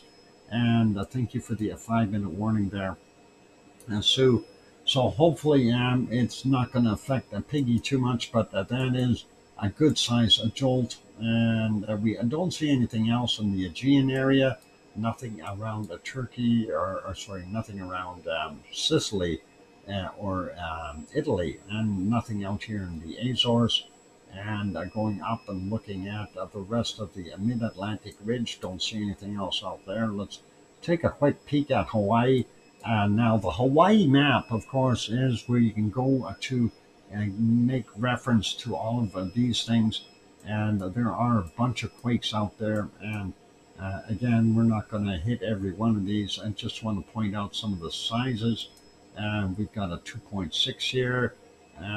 These, most of them are from today. 2.1, 2.1 there. The newest one here, 2.1 as well. Another 2.1 seems to be a common size. 1.9, another 1.9, 1.8. This new one here, 2.0. And then we got this one, 1.9. There's another one underneath him. And that is 1.8 and 2.0, and we got a 2.9. That seems to be the biggest one in the block here. 1430 was the time on that. That's 1.1 kilometers below sea level. And that's still about 2.5 kilometers to get up to the surface. Here's actually the bigger one, 2.9. And this one was, they're the same size. Okay, 7 kilometers southwest of Volcano, Hawaii. Anyway, that is 11:06 was the time on that. Our time, take 4 hours off. That would have been 5:06 this morning for them, 1 kilometer below sea level. Gives you a pretty good idea of what's going on there. The rest of the Pahala region, I'm going to let you guys just kind of peruse through them on your own. There's a bunch of 2s, 2.5s, 2.7, and what is this one? 1.9. The ones out in the water, 2.2, 2.1, and then we got a 2.2, 2.6, and 1.7 and a 2.0. So a little bit of activity, but nothing that is going to scream imminent eruption at a short period of time. So that's it for our earthquakes for around the world today. Being some good kicks out of Pahala. I believe there was a 3 in Pahala. Well, we looked at the ones from Pahala. We don't see a 3 unless it's older. This might be here, 3.1. That might be the one that you were thinking of. That happened a few days ago already. So there's nothing brand new that is of that size, just so you know. She turned out of the gas heater. She's outside. Okay, good. I hope that she's okay. Time flies when you're having fun, you bet, Buster Brown. It does. It certainly does. And speaking of time, it does fly. Let's put us back into Iceland, and there's our multi-shots. I think what I'm going to do, though, is go back to this one so we can observe the lava flow and see what is happening. And of course there might be a little bit of a moss fire in there as well. So if you see smoke billowing up, that's what's causing it. Gas leaks are so dangerous. Done to react. Area 7, awesome. Anyway, that's where we're going to leave it. I'm going to go for a break. So those good people who are here, if you're enjoying the show and you have not yet bopped that like button, give it a quick bop. Help us out, and we need more likes. And the more we get, the better the YouTube algorithms work. So if we can get that over 100, it really does help and take off. There's a big percentage there. Once it gets over that 100, that jumps up a little bit. Anyway, for those others that are just lurking, and if you have not yet subscribed, consider subscribing if you feel we've earned it. On those friendly notes, it is time for me to go take that break. I'm going to throw some music on. Keep smiling, everyone. I'm your host, DrFox2000. You're watching VolcanoX. I'll be back. Thanks.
And there we go. The microphone is back on.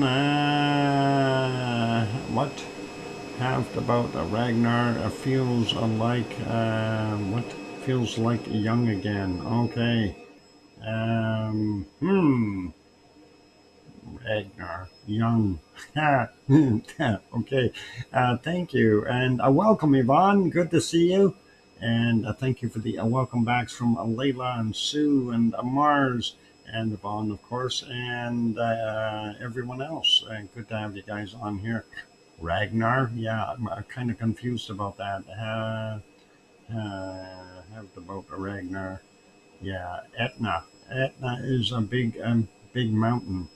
Etna is a little bit more hiking to get to the top than it is at Ragnar. Thank you, Hermione and Fluffy as well. Good to see you. And let's carry on with the show. So, yeah, for those who are just joining or not knowing what's going on, thanks, Kathleen.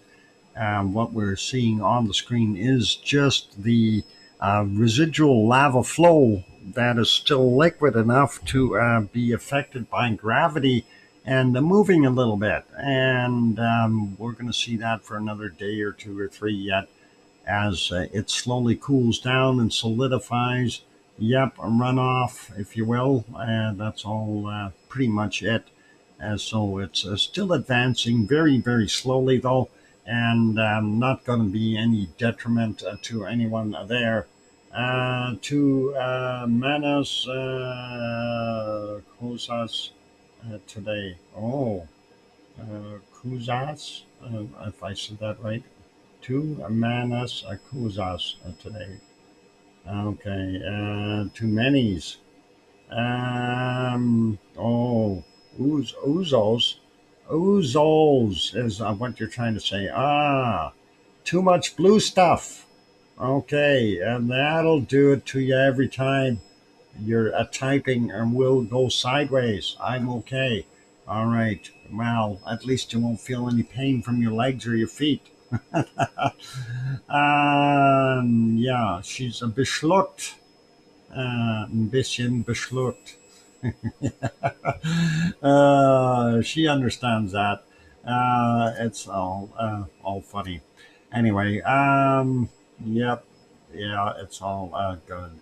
Anyway, where were we? We had a look at the earthquakes around the planet. It's a time to go and take a look at some SO2 around the planet and see what it's doing. So we're going to go over to windy.com. That is the website we use for showing our wonderful SO2. And I'm just getting that set, and then we'll get that on the screen. So let's click the other buttons here. All right, there we go. And away from the zoom cars. Zoomed all the way out, looking at first off the northern hemisphere. And we're seeing, the usual stuff, the Kamchatka stuff, some of the remnant Iceland stuff that has come all the way around the world and gone full circle and coming back to Iceland to haunt it some more. And I'm seeing some up in the Arctic regions as well. So that's kind of what we got there. Looking at the southern portions, we know Seven Kaya did its thing, so I'm not unexpected to see a little bit more out of southern Peru and that zone. But we're still seeing a lot of residual stuff from seamounds under the southern oceans, and that is what we've got going on there. So nothing too crazy, but it is there. Let's dig into things here. So Kamchatka Peninsula, we have Shibboleth and Klyashevskoy and Bezimiany, Karimsky, which has been active as of late, and Mutnovsky, and that is going up into the Bering Sea, and we see all kinds of weird patterns here. There may be a low lurking here somewhere that is pulling everything up, and you can see the warmer air being drawn up, which is nice. Here's another low. Moving over a little bit more, we see a lot of the residual stuff still out here in the Pacific. And of course, Alaska is adding a little bit more here from their pulp and paper mill. Alaska looking not so good. Yukon and Northwest Territories and portions of southern Nunavut have a fair amount of SO2 as well. And northern British Columbia is not so good. We see another fire out in this region here, and that is west of Prince George. And hopefully they're all okay there. Higher levels, of course, in the populated areas. And then Alberta's pretty normal. Northern Saskatchewan's got a little extra SO2, as well as up here in the northern parts of Manitoba. It looks like there's a hook or some kind of a low here, though, turning the weather system around. So some of that will get pulled up into the Hudson's Bay area. So that is interesting. And remember, usually our flow is from the Hudson's Bay south, and now it's going northward, which is probably a good thing. We're seeing Ontario not that bad. Looks like the Panhandle looks really good. A little bit north or west of Timmins here, kind of going up and going through. Well, I think that's some of that residual stuff going all the way through back into Greenland and heading back to the curve here to go to Iceland. From hence it came. And rest of Quebec, not bad. Labrador, Newfoundland, and Nova Scotia, and no SO2, but we are seeing that circulation. I remember what we seen yesterday. I thought, yeah, we're going to get some stormy stuff. It is getting a lot closer, so that's interesting, and that is going to be affecting pretty much all of Nova Scotia when that does make landfall, if it does. Looking at Maine, fairly clear. New Hampshire, Vermont, pretty good. Parts of New York have a little higher levels, and then our usual stuff in the industrial basket, for the most part, doing its thing, as well as over here where Grandma B is. She's got the barbecue going, and that's what's happening there. No, I'm kidding. I have no idea. But a normal SO2 for the U.S., and looking at the mid or central areas here, all clear, and just the population centers showing up. Popocatépetl in Mexico City, of course, doing its thing, and that is what we see going out into the Pacific. Looks like everything here in these Central American countries, though, is kind of staying put right on the land portions. In Guatemala and Honduras and those places, Nicaragua and Costa Rica. And getting further down, though, Colombia and Nevado del Ruz, as well as Parisi, dumping its stuff out into the Pacific as usual, same as Reventador, and, well, not very much coming from Sangay here. So all good with that one. This area, of course, is all from Sabancaya, creating a pretty big plume again. And again, we don't know if they still have something other some kind of industrial stuff going on here in Bolivia, because that has been prolonged. That spot hasn't moved, and we see that going all over, and including into southern parts of Brazil here. Rio pretty normal, Chile pretty normal as well, and we see the stuff drifting across Argentina. And looking out here, we see a microvolcano, very little coming off of it. And mind you, they got a big circulation there, so that may be helping keep it clean.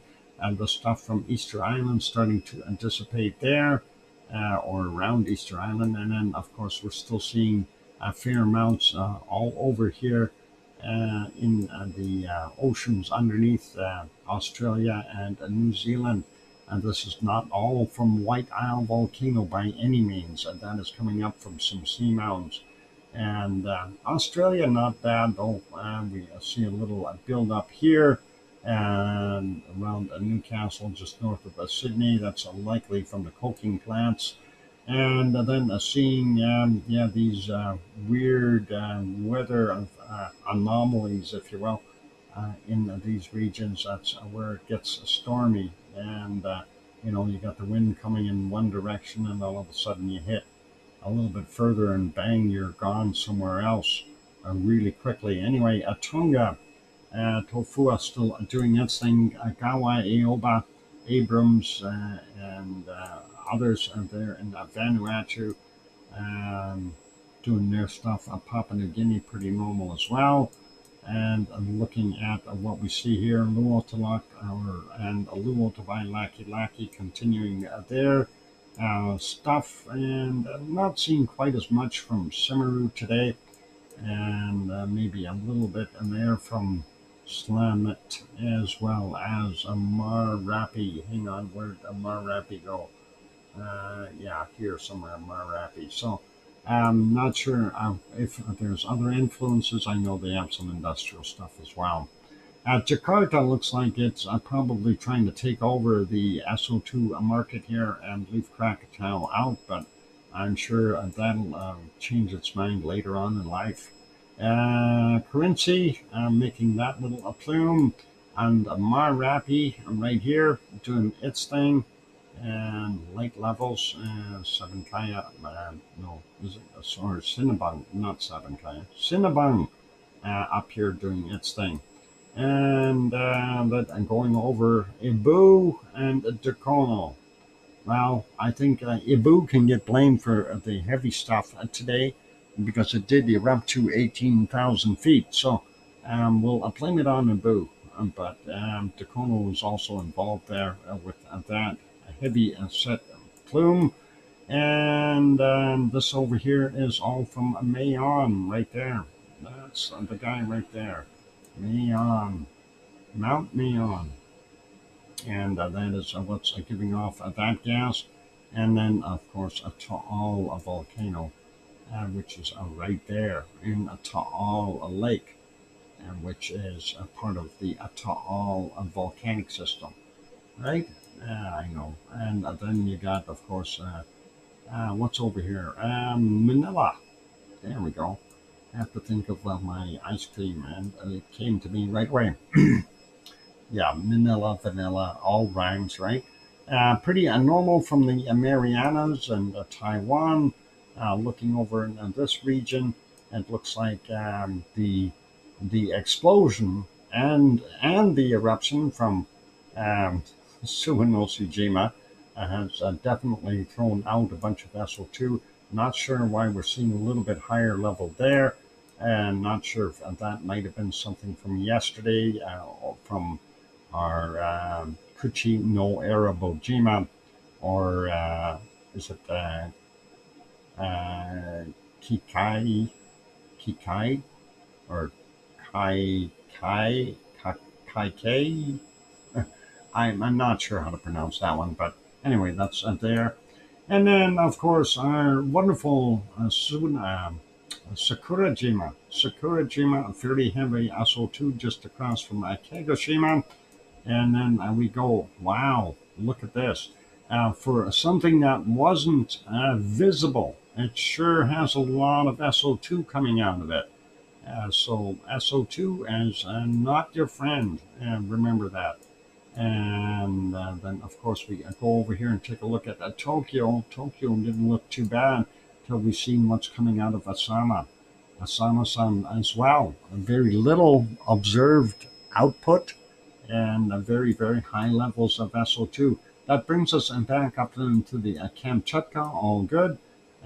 China doing its thing with its stuff. Hong Kong actually not that bad today.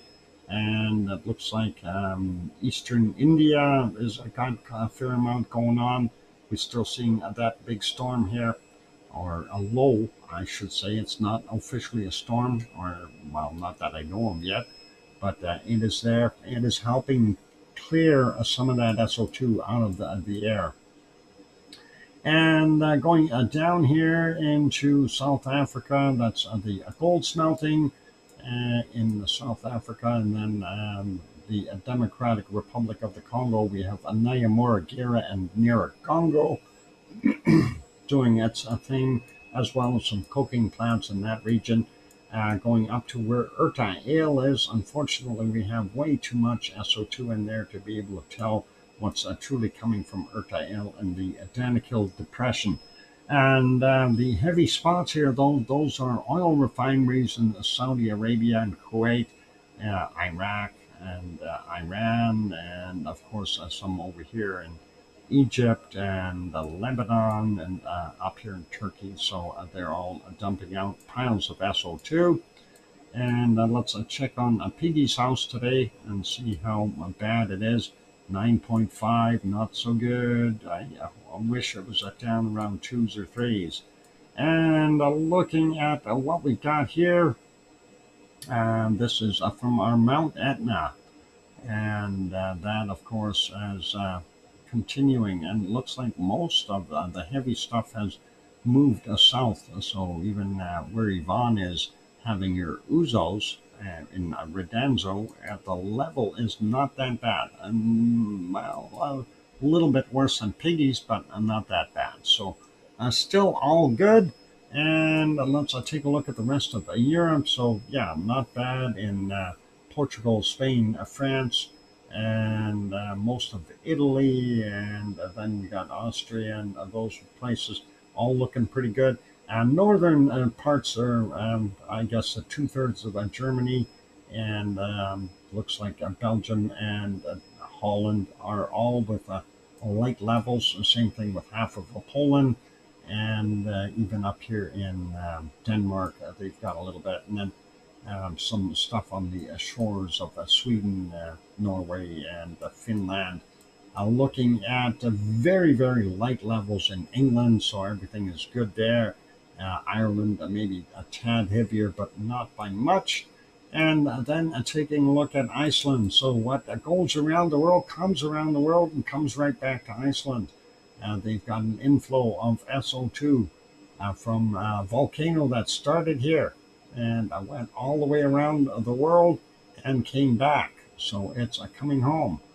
And that is pretty cool to see that go all the way around the globe and then come back to the same place.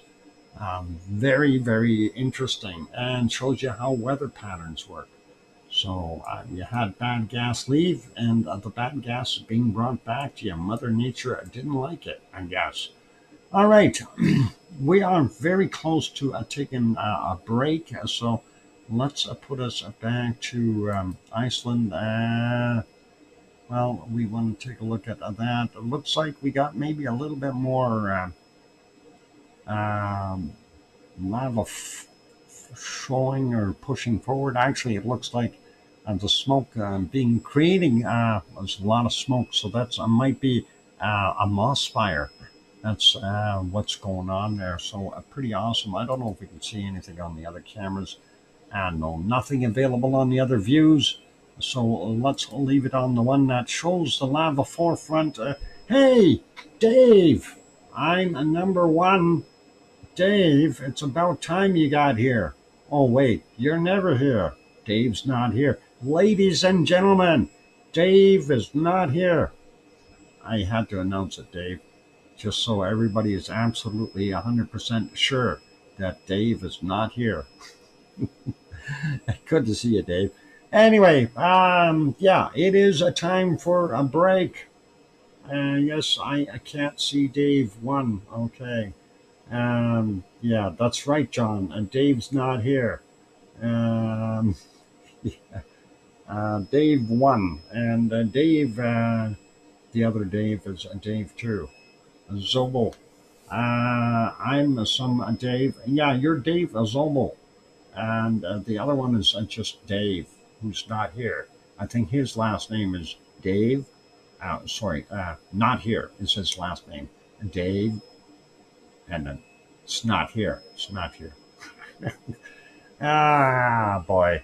Okay, we'll leave that alone. It's time for me to go have a break. And when we come back from the break, we are going to go do the weather. And it will be a little earlier show for today. Gentle reminder for everyone for next week.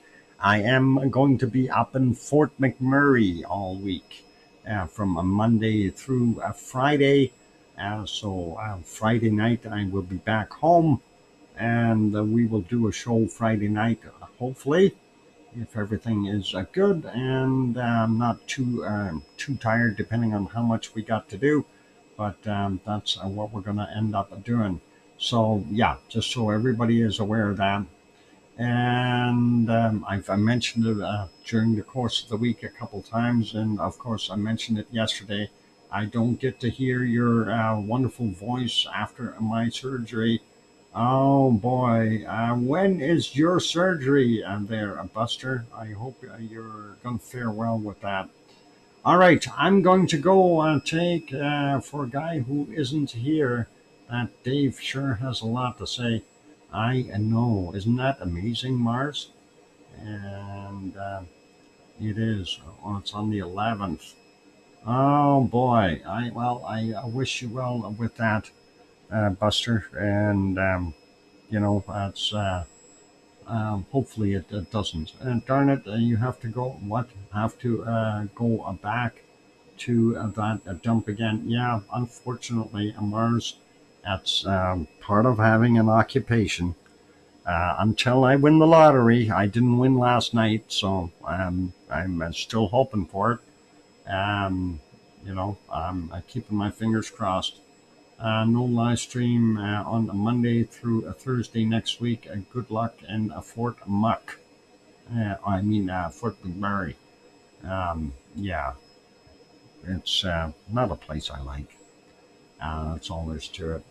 But thanks, Sharon. All right, I'm going for the break. Keep smiling, everyone.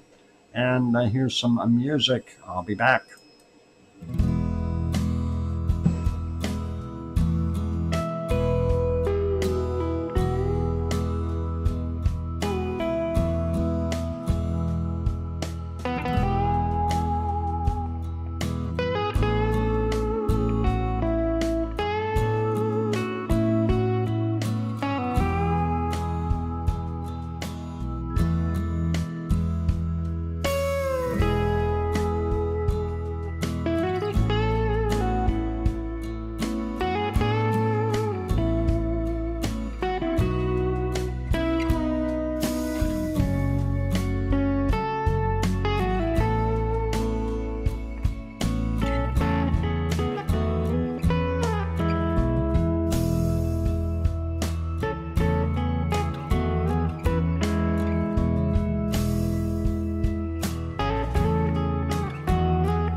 And there we go. The microphone is back on. And Dave Zobel says he has 2 left feet. Dave, that must be really expensive when you go shoe shopping. You got to buy 2 pairs all the time. And that's difficult. And, not a good dancer. Well, I was not a gifted dancer. Well, I'm not a gifted dancer either. I know it's expensive though to buy a double pairs of shoes all the time. Work boots gets really expensive. Getting 2 lefts, and they always look at you funny.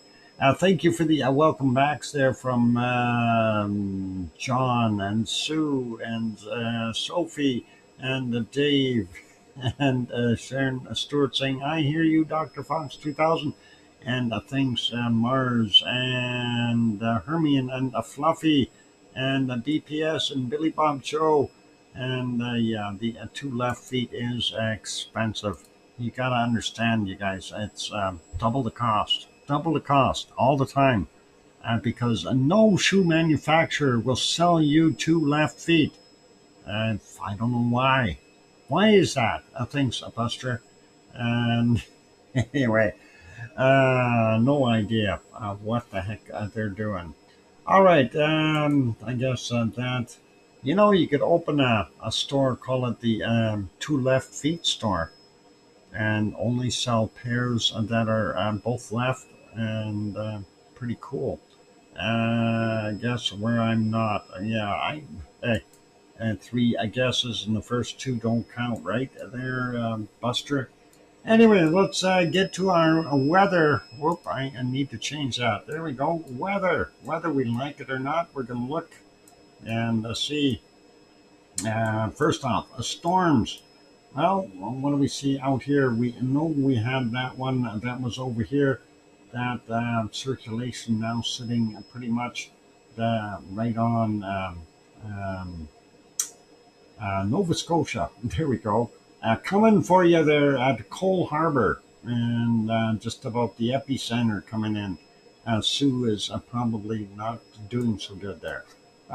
Raindrops keep falling on my house. Anyway, we see another low here in the Gulf of Mexico. We got 91L, and that is supposed to head north. The other one is going to head south. The 2 are going to create one big one, and it'll all go to kaput. And we see some more circulations out here, causing very little draw from there. It looks like it's kind of stalling here.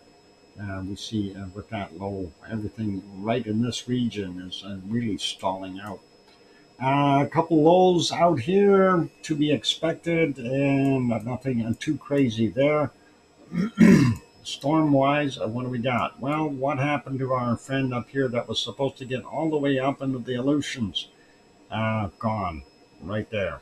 Boom, it got out of the red zone, the hot air, lost all its power, and is now just a low. And looking over here, we see this other low. This, of course, has very warm waters. It could end up getting bigger and becoming a heck of a storm. Still seeing a Yagi. Yagi has gone in past Hanoi and is now supposed to go down and come back up and hit it again, just because it likes it. And there we go. What did I say? That low was going to turn into a storm. That was our storm. It came all the way inland. It came back out. It was a low. Now it's 92B, and it's coming back in land again. And that is, of course, in the Bay of Bengal, messing those guys up. It is what it is with those storms. Anyway, looking at what we see here, up in Alaska, cooling down slowly. Same thing with the Yukon. Northwest Territories still seeing up to 25 degrees today. Incredible temperatures, even up here in Nunavut, 19 degrees. That is incredible, and maybe even 20 in a couple of occasional spots. BC, well, a little on the cool side up in the northwestern part, but the north in general and southern areas are quite warm. Same thing goes for Alberta And you can see it says 30, 31 in the Edmonton region. And I didn't even check, but we've got some really a good temperature here. Actually, let's see. I'm curious of what the weather guessers are lying about today, and we'll see what that shows. But yeah, 32 degrees. So yeah, they're probably not that far off. That's the current temperature. It is 4:47 p.m. So nice to see a little bit of late summer, if you will. It's not an Indian summer yet, but just a late summer. And of course, for those people who are farmers and know that you have to get your crops off the fields at a certain time, and you need some really good weather to do that, this is actually probably uh, crazy weather for farmers because they're going to be up all night long doing what they can to get the crops off the fields if they're ready. After this kind of heat, the maturity of the plant is kind of at a finish, and away it goes.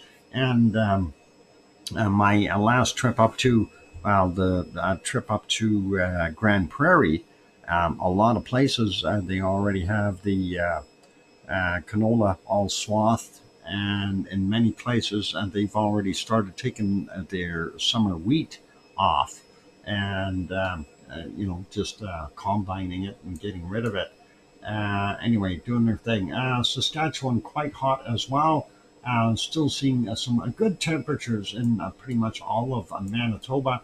We get into Ontario, we see, even though yesterday we were seeing that big pull up here of warmer air, and we see that colder air up here in right in between eastern Ontario and the west northwest side of Quebec, with all that coming in. Looks like it's actually coming in off the Davie Strait over Quebec, even though we still see that northern flow. So hopefully that'll move over a little bit more and warm those guys up a bit.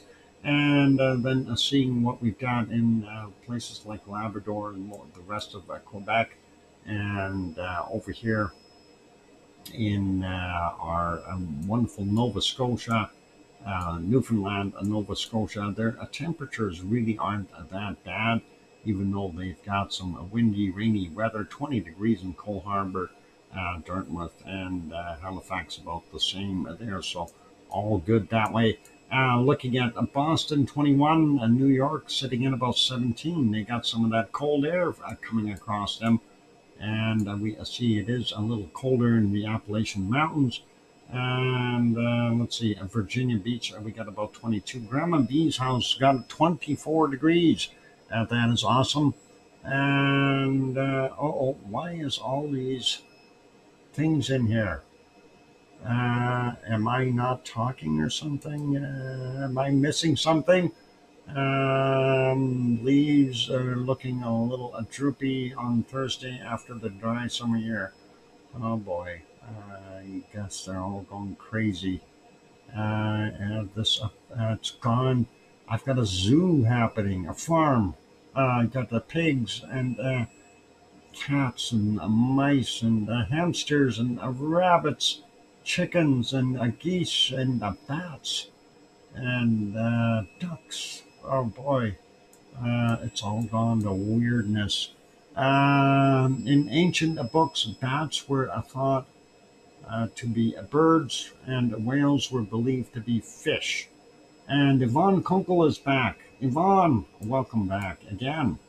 Anyway, looking at the rest of everything here, Florida, we got 30 in Miami, Orlando 28, Jacksonville 27, Atlanta is sitting in about 26, and getting over to Houston 29 there, 31 in San Antonio. We got 28 in Dallas, Oklahoma City at 26, 27, so that's not too bad.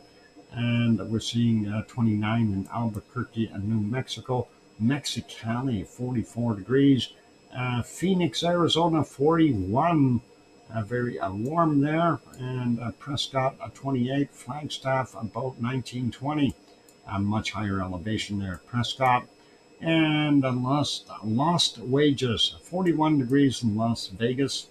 And we see a 46, 47 in Death Valley. There's a 48, 49 in Death Valley. Do we have a 50 for today in Death Valley? Yep, we do. 50 degrees Celsius at Death Valley.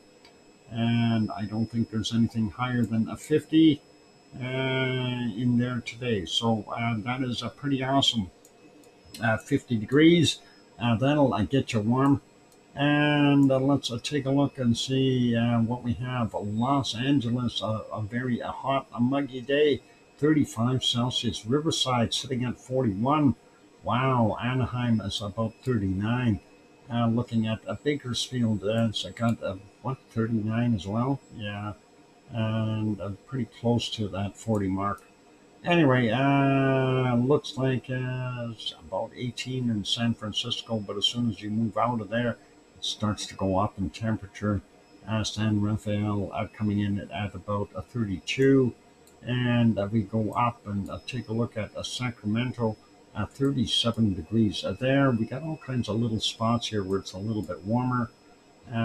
Paradise, where Geoplanet Jane is 34 degrees there. And Redding up on the top end of that valley is basically 37 degrees right now. Zooming back out a little bit. Medford at 37 as well. Eugene at 30, 31. Portland about 28. And looks like the West Coast is all beautiful and warm. Anywhere from about 20 to 26 degrees there in Seattle. You get out in the open areas here, 28, 29, pretty neat. And so down by the water, it's a little cooler. Vancouver sitting about 23, 24, Burnaby 26, Langley 29, Chilliwack 29, Abbotsford 29, so all good there. And yeah, on here, Victoria 27, we're seeing 28s, 29s, and Nanaimo sitting at 21, so all good that way. Let's go further south, Mexico City. We want to take a quick look there, and 18, 19 degrees, and depending on where you poke. And there's about 29, 30 there in Acapulco, and it doesn't look like anything too hot there on the Yucatan Peninsula. Cancun sitting at about 29, and up to some 32s there in the jungles of Guatemala. Going further south here, everything looks pretty much normal. In Central America, South America, we got up to about 31 degrees, maybe 30. Ooh, there's some 34s, 35s in here in the valleys, but for the most part, average temperature probably about 28, 29. And we see out here in the jungle, 27s to, well, looks like I've seen a 25 to about 29 degrees. So pretty normal for there.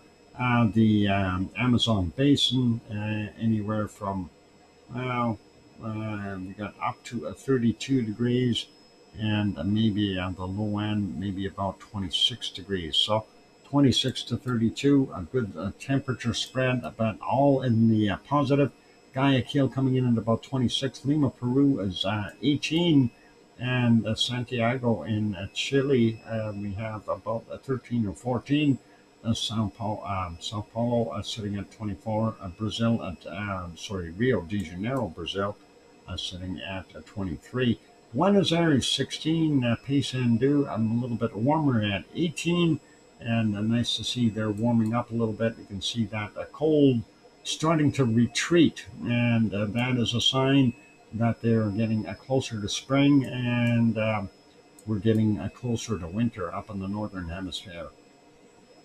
Looking at New Zealand, they are still seeing some very cold temperatures up on the highlands, minus 4s, minus 5s, 5, yep, so not so good for them, but Christchurch is sitting at 13.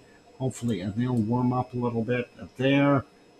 Still very early in the morning, so, or wow, mid-morning there now, but yeah, it's going to warm up.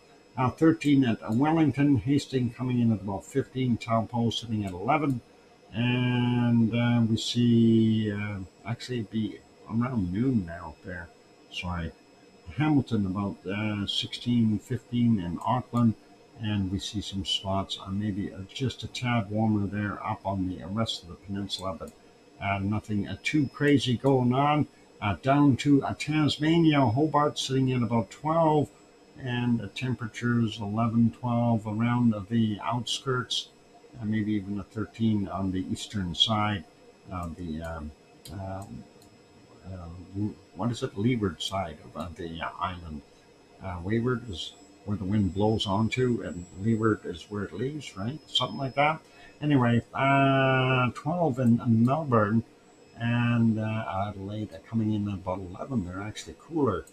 Sydney is sitting at about 17. Brisbane has a beautiful 20, 21 there right now.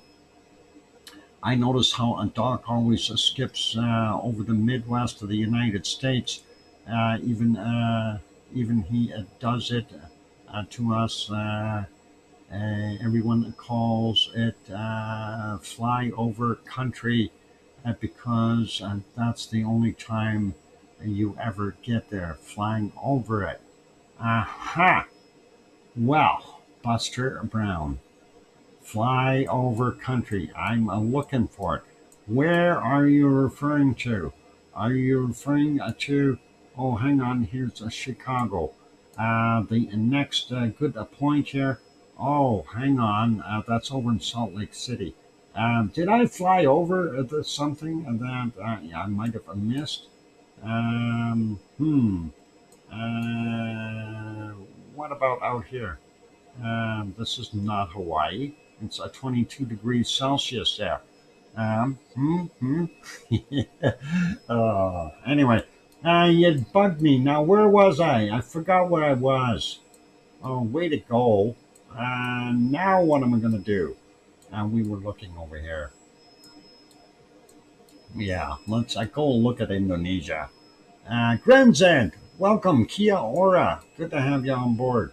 Jakarta, 25 degrees. Bangkok sitting at 27. Manila, 27. And yeah, I'm not going to do that anymore there, Buster Brown. Forget it. Never again. Not for you. 26 in Kagoshima. And let's see, 28 in Tokyo. And what do we got? Sapporo, the beer makers, 21 degrees right now. And there we go. We got 61 degrees there at, what is it? Kati. 61 Fahrenheit, 16 Celsius, winds at 14 miles per hour, 23 kilometers an hour. Hey, Grenzed, put some rocks in your socks in case you get a wind gust. Anyway, Kamchatka Peninsula up to about 18 degrees at the most highest point.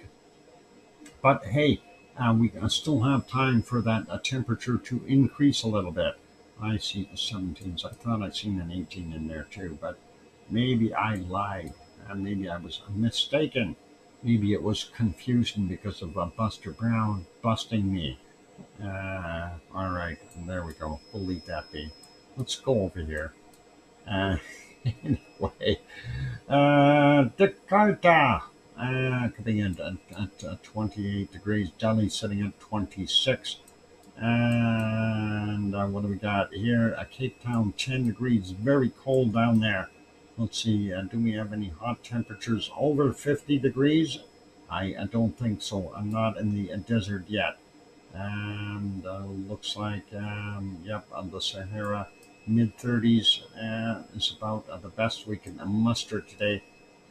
36 there, 35s, not even hitting the 40-degree mark. So that's about what we got there. Libya, it's got some 34s, 35s there as well. Not seeing it though as far as really hot spots. And let's leave that.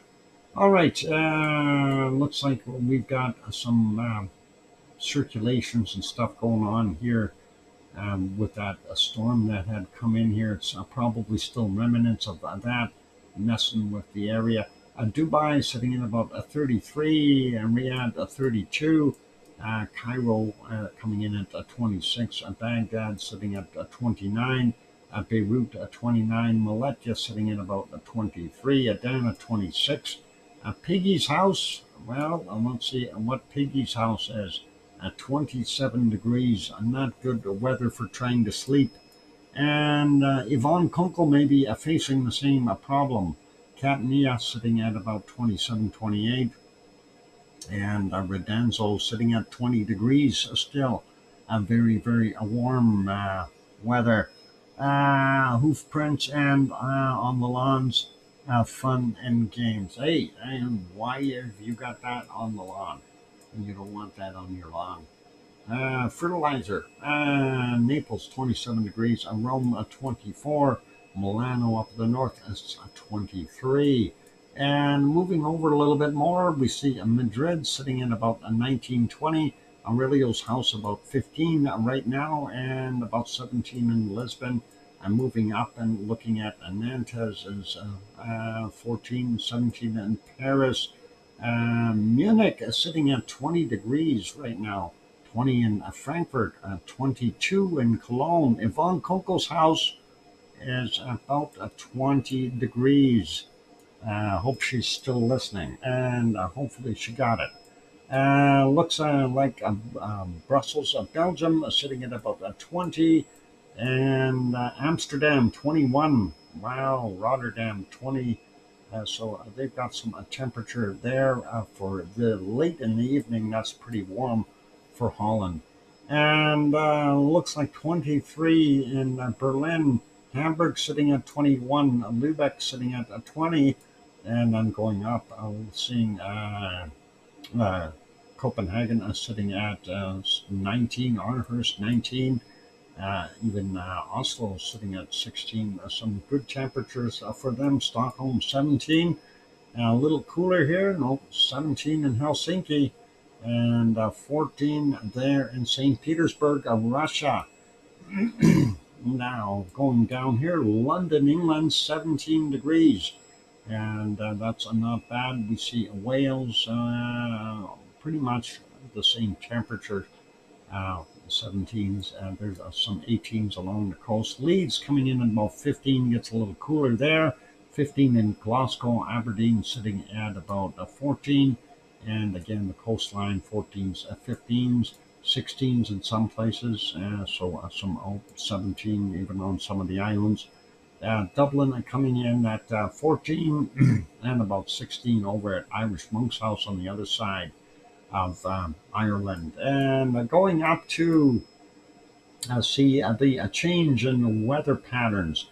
We got a low there, we got a low there, and we got some cold air blowing off of Greenland, and I've got a high sitting here.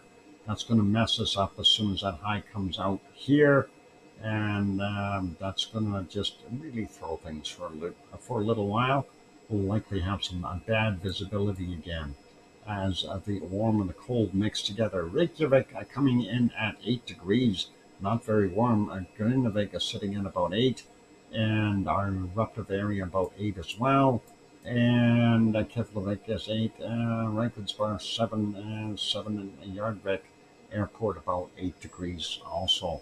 And that's it for our weather for the most part. Let's go hunting some cold temperatures, and we'll see what we've got for the coldest and warmest, the coldest temperatures on the planet. Anyway, let's see, I already see a minus 86. Wow, we're starting to see some cold. There's a minus 88 right in here. Let's see if I can, minus 89. Do we have a minus 90? I'm looking for minus 90. Got minus 89. Somewhere in here. If we zoom in, do we find a minus 90? No, no such luck. Minus 89 is plenty cold. The atoms will start slowing down to a point where, things don't work anymore. And I'm talking human body like stuff. Minus 80, 89. Okay, well, that is plenty cold. I don't want to get frostbite looking for colder temperatures. And we'll just zoom out a little bit, looking at the other lows here. We do see some very cold areas, and some areas that are just cold. Very cold and just cold. Those are your options, and that's pretty awesome. All right, unless you want to go with 3 stages of cold. Anyway, let's take a look at Greenland and see what we got going on there. Minus 22 so far, and let's see if we can find a pocket of a minus 23. And I don't think there is one. I'm going to leave it as a minus 22. I think that's about it. So I will leave that there, and let's take a look for the Canadian cold temp and see what we got. So far, we're showing a minus 9. Oh, there's a minus 11 right there. Let's see if we can find something colder than a minus 11. There's a minus 12 right in that spot. So far, minus 12, and I don't know if there's anything colder. What about this spot here? Minus 8s and 9s, not going anywhere. I'm calling it a minus 12 there for Canada, eh? And let's take a look at Alaska and see what we have there. We should see some colder temperatures in here now. I see a minus 8 in here, but I don't know if there's anything colder. Minus 8, not showing anything colder there. And let's see, minus 7 over there, not so good. And what about up on this hill? Minus 6. So really, oh, things are freezing up on me. That weather map doesn't like this browser. Too many windows open. Anyway, we have the what we needed there, and that is a minus 8. And let's go over to Russia and see what we can find for cold temps. Now, Russia is starting to cool off, and we have some very cold stuff down here, minus 5s, minus 6s.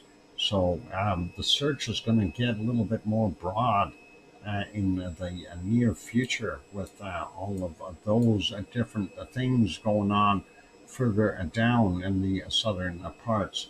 And let's take a look up here, though. Minus 4s, not so good.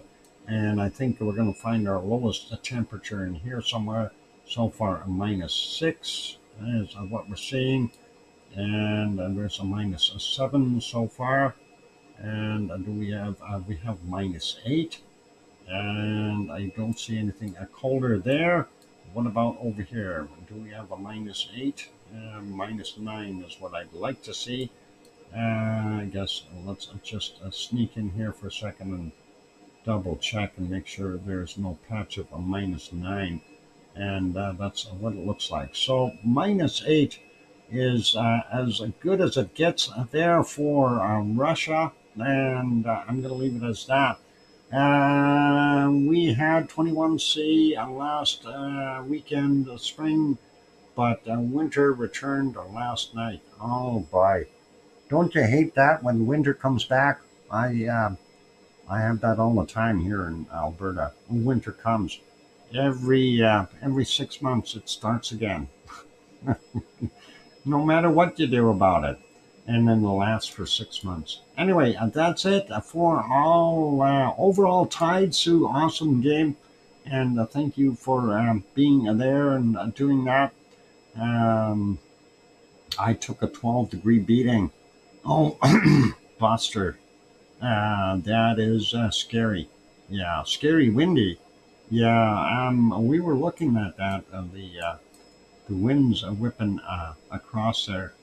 And yeah, that's looks pretty nasty. And I was mentioning here that we definitely have warmer temperatures on the eastern side here, or the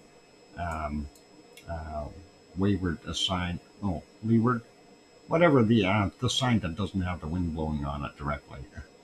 I messed that up. Windward. Yeah, that's the opposite side. Anyway, all good. It's Saturday, guys. I'm relaxing, so don't mind me. I didn't find that minus 89 in Antarctica. Buster, that was easy to find today. Did you find minus 88? If you found the minus 88, you could have found the minus 89. And make sure you're looking at 1700. That is pretty awesome. And all cool. Okay, so let's get us back over first and just want to have a look at the multi-shot there in our wonderful Iceland.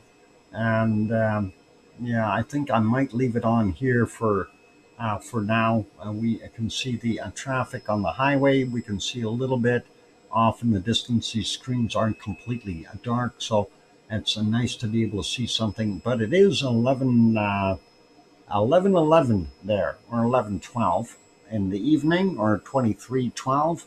So that is Iceland for you.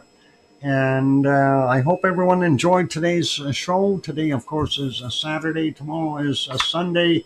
We'll have another show on early as well. And you are welcome there, Sue.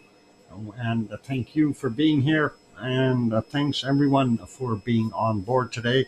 A big thank you goes to Piggy for throwing in the $2, £2 super chat. And the other one here, the gifting one membership. So that's all good. Thanks, Piggy, for doing that. And then thank you all for being here and hitting that like button, helping out and supporting the stream that way. And that's always appreciated. And on those notes, time for me to wrap it up. I need to get myself some stuff set up. I want to go work on the bunny land here for a minute or two. I know tomorrow is going to be a better day for it, but I'm going to get the things prepped up anyway and kind of get myself ready. I'm charging the weed whacker so I can go down there and kind of flatten out that area a little bit and then work on stuff. I'll probably do that tomorrow. Anyway, yeah, be good, everyone. Take care of yourself. John says, a great broadcast, Dr. Fox. Awesome. Thank you. Appreciate it. And hope you all enjoyed tonight's show. And on those notes, I'm going to say, again, thank you all for being here. And big thanks to our moderators, Arizona Snowman, Piggy, Sue, CND Boy, Von Kunkel, Gura, Siggy, and Gary at 24/7 Live, AZ Skies. Before we take off here, I want to add one quake to our list real quick. Sorry, guys. And that just came in on the earthquake map. And we want to throw that out there. That is this one right here. And that is out in Tonga, 6.0. And sizable, so I figured we'd mention it. Anyway, came in at 16:39 our time, 10 kilometers down, right on the fault line there. So I just thought I'd add that real quick. All right, just so everybody is aware. There's some other quakes happening too, but this was sizable, so I figured it needed a mention. All right, thanks everyone. Be good, be kind, take care of yourselves. And like I say, have a good evening, a night, a morning, or day, depending on where you are around the world. Unusual being the other side of the fault. Maybe a sea slide. Could be there. Anything is possible at Grand Z. Anyway, take care, everyone, and we will see you all tomorrow. So I'm going to say my usual stuff here. Please tell your loved ones that you love them tonight, for tomorrow is never promised. I'm your host, Dr. Fox2000, here in Edmonton, Alberta, Canada. We'll see you everyone tomorrow. Take care, be safe, and good night, and oink oink.